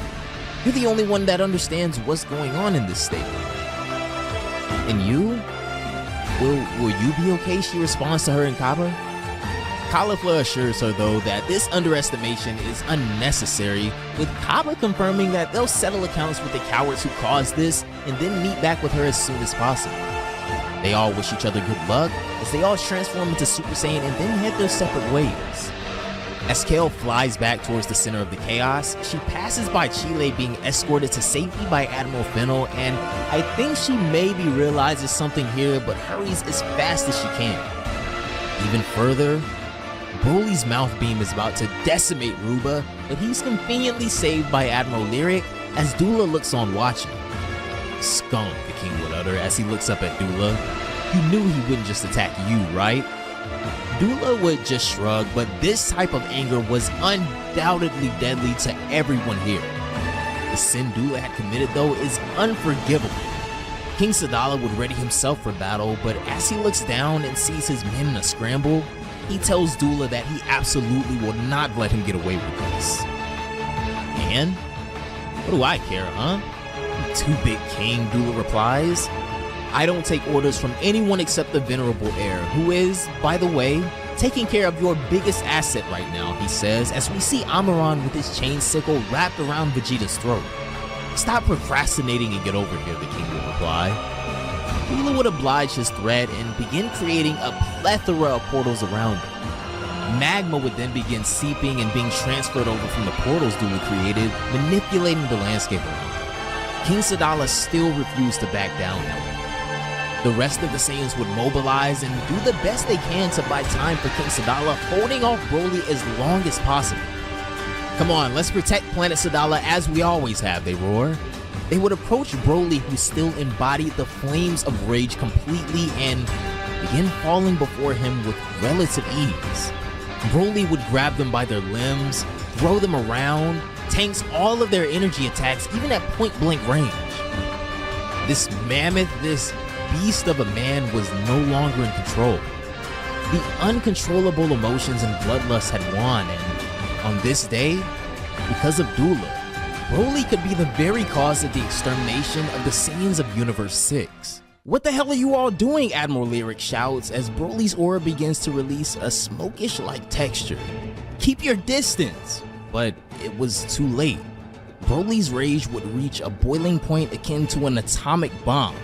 At the point of detonation, every Saiyan within range of Broly's explosive anger would be crippled in his wake. Dozens of Saiyans blown away like specks of dust before Broly's uncontrollable rampage. But it just honestly gets worse from there.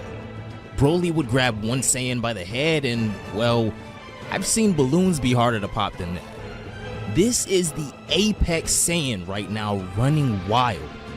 Dula would find some sick satisfaction and entertainment in what his actions have caused here today, it seems, as he says that it looks like he's settled all accounts of this so-called king, so the job here is nearly over, assuming him to be dead. However, when we turn back to King Sadala, it looks like he's had enough.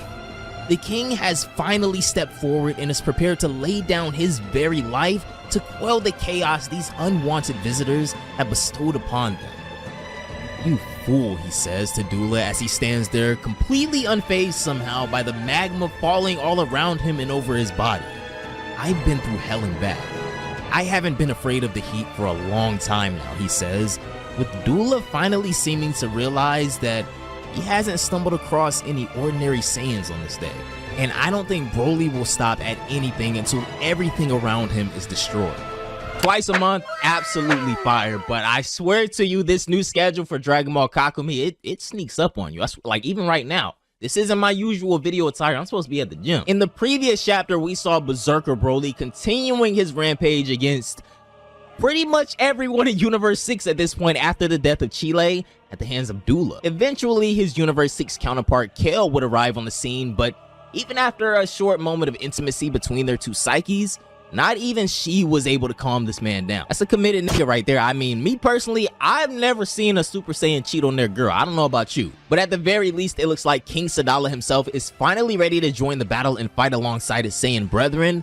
But more disaster is right around the corner, as you'll see here yourself soon enough. Berserker Broly was problematic enough, but this wasn't the only dilemma Vegeta had on his mind after that earlier threat from Amaran. As a never-ending rampage terrorizes Universe 6, Chile's life still hangs in the balance as Admiral Fennel races against the clock to get her back to Bulma.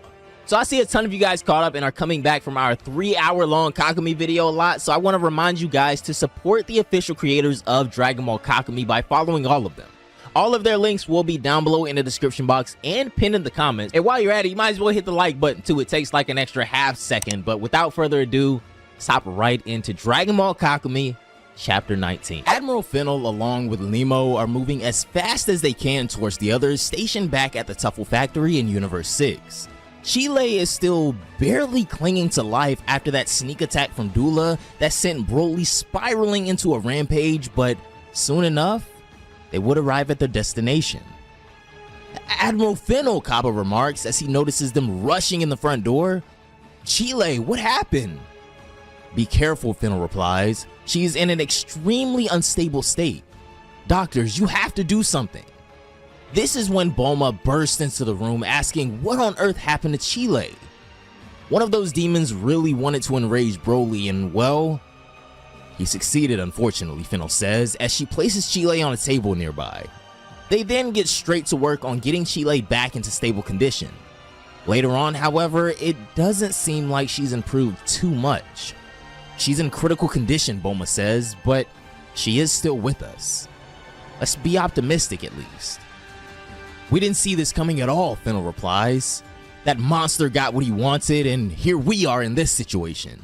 It kind of seems like everyone is putting at least a little bit of the blame on themselves for what happened to Chile, but the blame truly only belongs to one person. If only we could have been there to stop him, Khalifa says saddened. Cabba reassures her though that Vegeta specifically asked them to protect Bulma, so they couldn't have been there to change anything. Oh, speaking of, Bulma asserts, I haven't seen a trace of any demons around here. Admiral Fennel would confirm that Salaga actually left long before them though, so it amazes her that he hasn't arrived yet. Though to me personally, it's more suspicious than anything. Maybe he decided to back out once he saw he was being chased, Caulifla mentions, but Cabba doesn't think so. It seems to me that that's very unlikely considering what they've shown to be capable of up until now, he replies. Alright, I went around the entire building and isolated all of the at-risk people. The building is now almost empty, a young man named Parsa says to Bulma as he then enters the room. Thank you, Bulma replies. She then goes on to question him a little more because, as I said prior, it's probably a bit more suspicious than amazing that there's been absolutely no sign of Salaga here yet. Parsa, you didn't feel any evil presence where you went by any chance, did you? She asks. Fortunately, or unfortunately, I guess, no. I have no idea where Parsa begins, but all of a sudden he finds himself in what seems to be another realm entirely, or maybe just an illusion playing tricks on him. What the, he begins, but this is when another being from the shadows, who is very self-aware mind you, says, so your name is Parsa, is it? You may not be remembered after this, but you will at least be recognized as my first victim here, Salaga says as he finally emerges from the shadows, but still undetectable by the naked eye thanks to his spell. What is it? Can't you move? He says, mocking the stunned warrior, and if it wasn't clear before, he has now obviously been put under some type of genjutsu spell something. It's rude. I've come to you in this case, Salaga says as he approaches Parsa. I am only an executor. The venerable heir ordered me to take care of this Bulma, and you are but an obstacle. The concern being that once I've taken care of you, the others will be alerted of my presence anyway. I had to act sooner or later, so let me tell you that I will be indebted to you until the day that we meet in the afterlife, Salaga says as the next thing we see, he's impaled Parsa directly through the torso with his bare hand on some Dr. Gero shit, gouging him through and through. Parsa would drop dead in the middle of the lab, but there was still no clear sign of Salaga anywhere. Cabba and Caulifla ready themselves for an enemy that they can't even see at the moment. So this stupid scum finally decided to show themselves, Caulifla says, getting fired up. We have to immediately move from here, Cabba declares. He's after Bulma, not Chile. You're right, Admiral Fennel says, as she then grabs hold of Bulma, and then the three relocate to a little more suitable area for whenever Salaga makes his next move. Back with the main group of Tuffles, it seems like the evacuation was a success for the most part, as everyone is being rounded up and accounted for. Your father seems really committed, Rapini says to her son Pipino. Anyway, I sincerely hope Bulma's doing well. I don't see her with us anywhere. I'm starting to get a little worried. When she says this, however, all of a sudden Pipino jumps up and launches himself over the crowd. As Cabba and Caulifla finally meet back up, he asks her if she's seen anything weird yet, but as she begins to answer no, a blood-curdling grunt roars across the room. No, Bulma stutters as she points towards Fennel. Salaga was currently doing his best to try to immobilize the Admiral as well. This bastard's doing the same thing to the Admiral as he did to Parsa, Cabba declares. We have to stop him now. Inside this weird rip-off Tsukuyomi though, Fennel would awaken with Salaga already preparing to land the kill shot, saying, "Wake up. Can you see me now?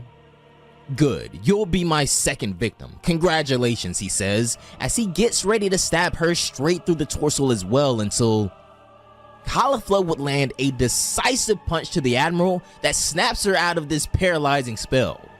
Nice work, Caulifla, she says, with her head definitely ringing after that one, but at least it worked and she's not dead like Parsa. Salaga, on the other hand, begins to sneakily reposition himself where Bulma is, as his spell has been broken now. However, this is nowhere near the only trick he came here today prepared with. How did you know? Salaga sincerely asked him, as even through this panic, they were able to make a calm and calculated decision like that. I know enchanters like you, Fennel declares. The worst that can happen to us is that they hypnotize us and make us powerless to move for a while. Therefore, I already went ahead and warned all of my comrades beforehand that we must be careful to always stay together to react to if one of us is caught, she says. Excellent job, Caulifla. You knew exactly how to take advantage of Admiral Ruba's teachings. You had to act quickly while also thinking about how to parry spells of this nature. I guess it's true, Caulifla replies. That big fatty did teach me quite a few things. I simply acted in the best way possible at the time, thinking that maybe a strong enough shot could break the spell. While that may sound ridiculous, it worked. But while these three continue to suck themselves off over there, Salaga is in a much better position than them, as he says that such powerful magic is bound to have backlash indeed. But here I am, exactly where I wanted to be, in perfect position to finish off Bulma, as another shocking chapter of Dragon Ball Kakumei comes to an end, with Bulma of all people possibly meeting her end next. And if that happens, I can't imagine the mayhem, the pandemonium on planet Sadala. Hopefully, for the love of God though, Cabba and Caulifla have this covered, but I guess we're gonna have to wait until April 26th for chapter 20 of Dragon Ball Kakumei. Make sure you subscribe, have those notifications on, and if you want to go above and beyond at any point, consider becoming a member as well, because I do like those. Love you guys, peace. It's been a while since we looked back on Dragon Ball Kakumei, but chapter 20 of the greatest fan manga of our time is finally here, and there's a lot going on, so drop a like and don't forget to subscribe for more Dragon Ball content, and let's hop right in. When we last left off in Dragon Ball Kakumei, Bulma has been cornered by Salaga at the orders of Amaran, and now he's separated her from the others. He reaches out his hand to her, but before Salaga can do anything, an energy beam pierces through his head. Cabba warns Salaga don't dare touch Bulma as he flies in already in Super Saiyan 2. Unfortunately, this attack did nothing to Salaga and his wound is already gone. Didn't Cabba's attack do anything to him? It pierced his skull, Caulifla says to herself, but Salaga warns them that he has more than one trick up his sleeve, and then turns his attention back to Bulma. All of a sudden, he's sent backwards by some kind of air thrust wave attack as another person has arrived to the battle. Pipino, the Saiyan Tuffle hybrid of Universe 6, appears to protect Bulma as well, only to turn around and get blasted by Salaga right through the stomach. Well, While Pipino lays on the ground dead, Cabba and Caulifla power up angrily and try to attack Salaga from a blind spot, but he raises his hand and punches them both without so much as moving from the spot he stands on. "I'm done playing," he tells them. But when we take another look at Pipino, a robotic voice states that the restructuring process is commencing. Even Salaga is shocked as Pipino rises again, completely healed, saying that not even they expected that to happen.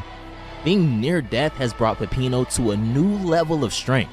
Those Saiyan genes are kind of working overtime right now. "So you were into magic too," Salaga asks. Fascinating. Although Pipino states that they don't believe in that crap. "You're in the land of the highest technology in Universe 6, and I'm gonna prove your tricks don't work on me." "The man who has no imagination has no wings," Salaga tells Pipino, who still isn't buying it. Pipino tells the others to get Bulma out of here before clashing with Salaga in the middle of the room. The Saiyans grab up Bulma and fly off, but Salaga is through with the games. He grabs Pipino and tosses the Tuffle into the sky straight through the ceiling. As soon as Pipino stops their momentum though, Salaga appears overhead, charging up another attack, daring Pipino to try and stop this with their technology. As the explosion goes off, the Saiyans turn around and Caulifla even asks if they really think a Tuffle can get the better of this guy. Back at the battle though, Pipino realizes that Salaga has been holding back a massive amount and asks why, if he was able to just destroy this whole area with one simple attack. Salaga explains that his mission is Bulma and Bulma only. He was ordered not to harm any other life. The Saiyans are merely just obstacles in his way, prolonging things. All of a sudden, Pipino takes this opportunity and catches Salaga off guard, appearing behind him and puts him in a headlock. The Pipino on the ground was just a hologram this whole time. They nosedive towards the ground primary Lotus style, but it seems Salaga was just an illusion this whole time as well. He turns the tables and appears behind and grabs Pipino by the neck. "You seem indestructible," Pipino shouts. "You leave me no choice." All of a sudden, Pipino summons a whirlwind somehow and breaks free of Salaga's grasp, showing a new advancement in the Tuffle technology, turning their arms into some sort of super weapon. Pipino goes on to explain how growing up amongst the Saiyans of Universe 6 made them feel weak and inadequate. But the brilliance of the Tuffle shone through, and Pipino chose to lean completely into their intellectuality. "I've worked for years to compensate for this natural gap in strength, and I finally found an alternative. Let me introduce you to my masterpiece," Pipino says, as they unleash their most devastating attack on Salaga. I hope you guys are excited to travel back to Universe 7 after all this time, because a lot has happened. Back on planet Lestia, Whis looks more than pleased at the results he's seeing. It's been several months since Goten and Trunks began the second stage of their training, and the results are undeniable. It's with a strong will and strong desire to become even stronger that the sons of Goku and Vegeta have finally risen to the rank of God Ki. Super Saiyan God Goten and Trunks have finally been born. In only a few months, they've done it. I sincerely congratulate the two of you on your progress over the last few months, Whis says. Your power is nothing like what you had when you left Earth. In addition, you came close to death on each of your 9 attempts. Had you tried one more time, you'd be dead for sure, no matter your training beforehand. This stuns the two boys, but the risk was surely worth the reward for all their treacherous work. Trunks begins to realize just how much blood, sweat, and tears his father put into achieving such a state. Congratulating themselves for achieving such a feat is much deserved, but now they want to go join Vegeta in Universe 6 and fight alongside the rest of the Saiyans. They start making all sorts of plans, but little do they know their training is far from over. Whis continues to walk forward and then asks them, "So are you ready for your final test?" Wait, wasn't the Super Saiyan God the final step? This is when a giant door all of a sudden appears in front of them, and it looks like they've been taken to another dimension altogether. "Why are we here, Whis?" they ask. Whis explains that it's been just over 6 months since the Grand Priest's announcement. You now possess God Ki and have developed the Super Saiyan God form. However, at your current strength, you wouldn't last a day in the war coming. Wait, are the gods that threaten us really that powerful, Goten asks? Whis replies that since they weren't present during the battle against Zamasu or even the Tournament of Power, their view of reality is skewed to say the least. You two have no idea how powerful your coming opponents will be. Everything should turn out okay though, right? Trunks says. I mean, we have my dad, Majin Buu, Piccolo, Gohan, 17, and even that Jiren guy my dad told me about will be there. But Whis puts things into such a perspective that it stuns them to the core. I estimate it would be quite a feat for Lord Beerus to emerge alive from this, Whis says. Inferiority quickly overcomes Goten and Trunks as they realize if Lord Beerus is fighting an uphill battle, then what chance do they have? 6 months ago, you were just average fighters for Universe 7. Now that you've tamed God Ki, it's just the beginning of the real thing. I brought you to this place because it's where I've done the majority of my training since my existence began. This place can be likened to what you would call the hyperbolic time chamber, Whis says. This is a dimension only accessible to those with God Ki, into which I can take you at will. Only 2 people at a time besides myself can stay, so I opted for this as your final preparation. 4 hours in here will equate to 1 hour on Earth. This way, instead of a year and a half, you'll have an extra 6 years in which to train. Get ready, Whis warns them, as this next test won't be anything like the last. 6 years is a long time though, and Goten and Trunks can't even imagine being in their 20s when they come out. You too have a part to play in the coming conflict, Whis says to them. You have the fate of your family and friends in your hands. Prove to me that I wasn't wrong to take you on as students. Goten and Trunks step forward, accepting the challenge, but for this last test, for them to ascend, they must achieve what their fathers could not. Hit him. The boys are shocked at their last test, but Whis assures them that they must surpass themselves and become the ones to save Goku and the multiverse. The takeover of the next generation begins now, as Goten and Trunks are guaranteed to surprise everyone when they do finally arrive at that battlefield.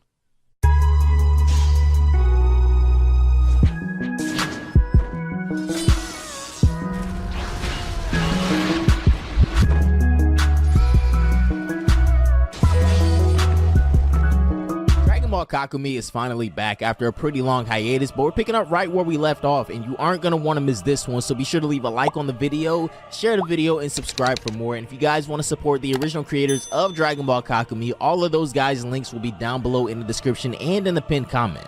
As we pick up in chapter 21, Cabba, Caulifla, and Admiral Fennel are taking Bulma to safety. Excuse me, but can we stop for a moment? Bulma asks. I think we've gone far enough to talk to you guys about something. Alright, Captain Cabba, Caulifla, we're landing, but stay alert, Fennel says to them. They land on a plot of land down below when Bulma goes on to explain to them that she took extra precautions for a situation just like this. She shows them the Hoi Poi capsules that her family's enterprise is known for. Cabba seems to know a lot about these capsules and how they can be used to transport large objects, but Bulma explains to them that the one weakness is that they can't contain living beings. Wonder how they tested that one out. What's your point? Caulifla interjects, to which Bulma just smirks and activates the capsule in her hand. Well, thanks to the help of the tougher researchers, I've solved the problem, she says, as the capsule reveals a large residential type structure. The living organism simply climbs into this cabin, and the Hoi Poi capsules take care of reducing this new device, and the atoms of the living body follow suit. And there's more, she goes on. Here's a reproduction of the Scouters that the Saiyans of my universe used to wear, she says, as she presents a briefcase with redesigned Scouters for them. Put one to your ear and you'll be able to keep in touch with me once I'm in the capsule, Bulma says, as Caulifla puts one on, and Bulma has one on as well. Good. I wish you all good luck, and I can't thank you enough for what you're doing for me, she says. She gets inside the cabin and the capsule shrinks back to miniature size as Cabba goes to keep it secure, and once he does that, Bulma comes screeching through the speaker in his ear, causing him to fall, but he's able to hear her loud and clear. It's like a luxury hotel in here, Bulma says, enjoying this mission a little too much probably. I'm completely undetectable, by the way, she tells them, so take care of yourselves, and if I have any ideas or requests, I'll let you guys know. Alright, Miss Bulma, we'll do our best, Cabba says. Even Caulifla seems to be warming up to Bulma a bit as she says that she's nothing like Vegeta. She has too much class. Now, all we have to do is decide on who will be in charge of Mrs. Bulma's protection, Cabba says, to which Caulifla makes fun of him for being so formal with Universe 7 all the time.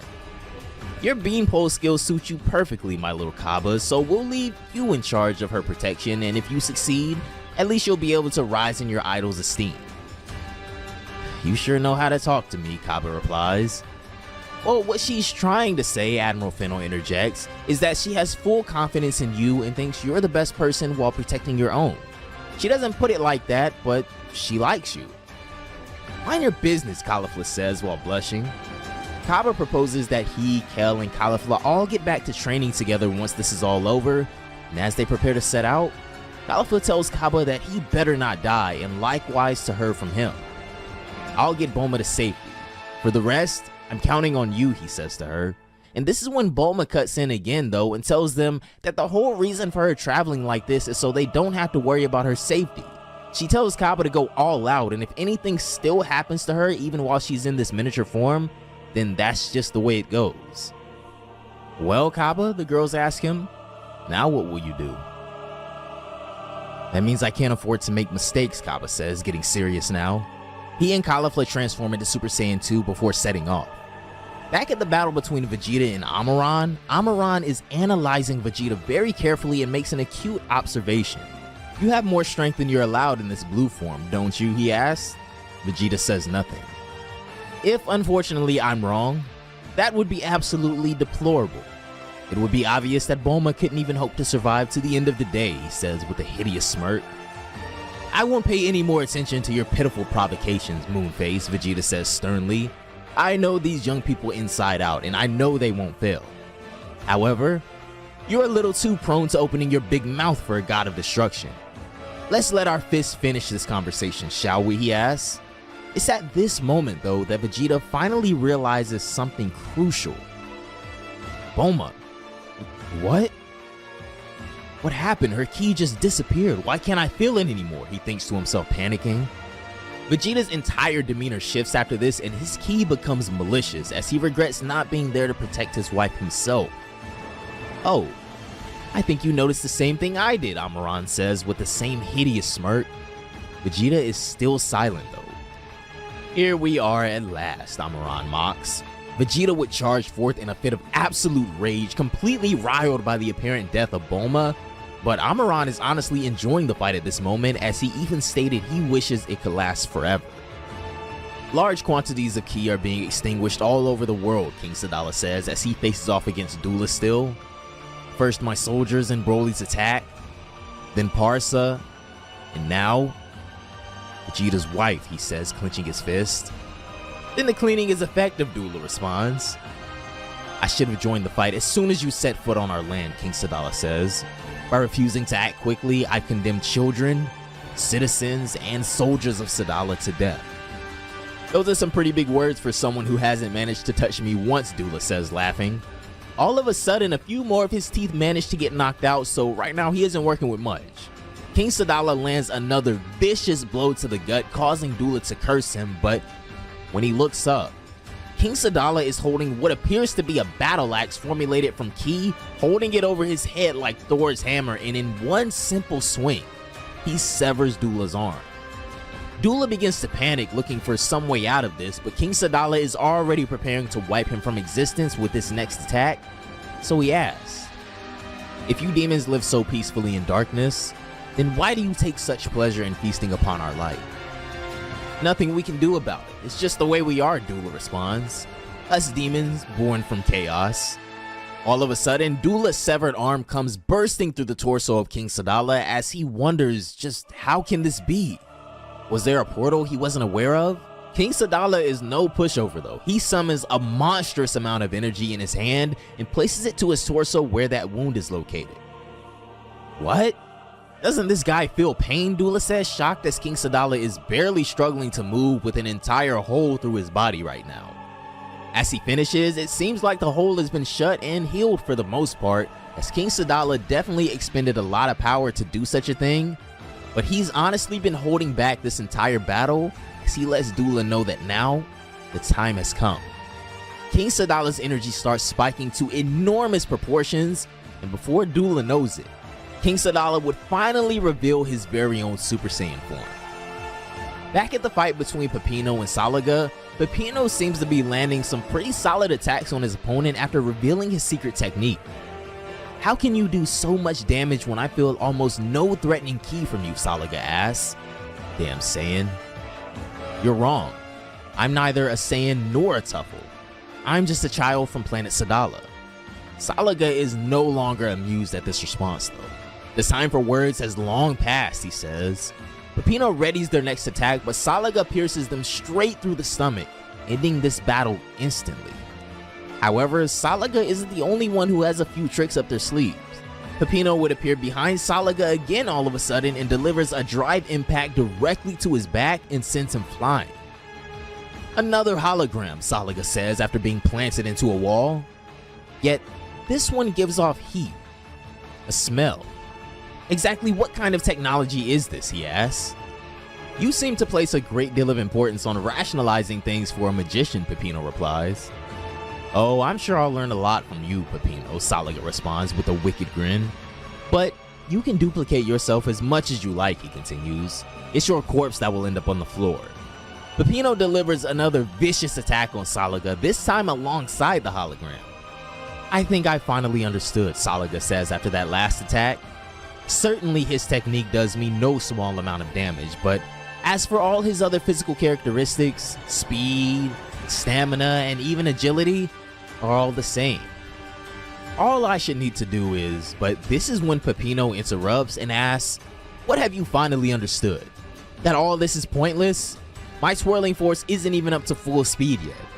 All I need now is a single blow to finish you off. This is when Salaga takes to the skies though and gets a manic look in his eyes.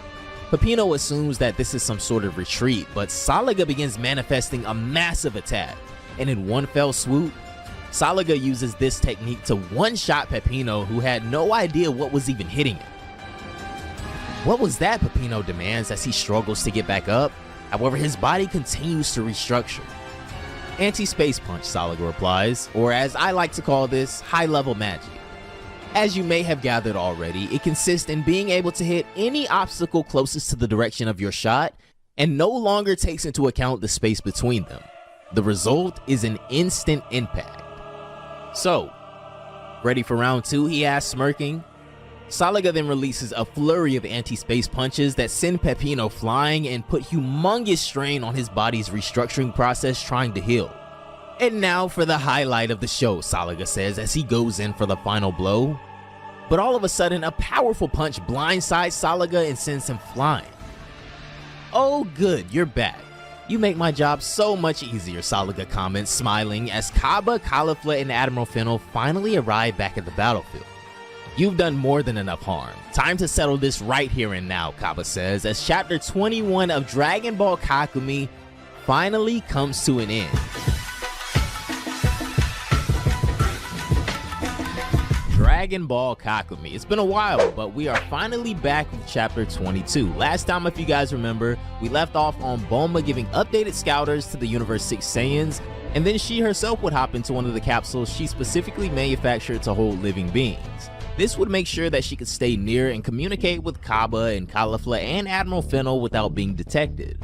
With Bulma secure, the Saiyans can now fight at full power without worrying about her safety. Back at the fight with Amaran, the new god of destruction of Universe 14, he warns Vegeta that if he doesn't expose his true power now, if he even has more, then Bulma has no hope of even living until the end of the day.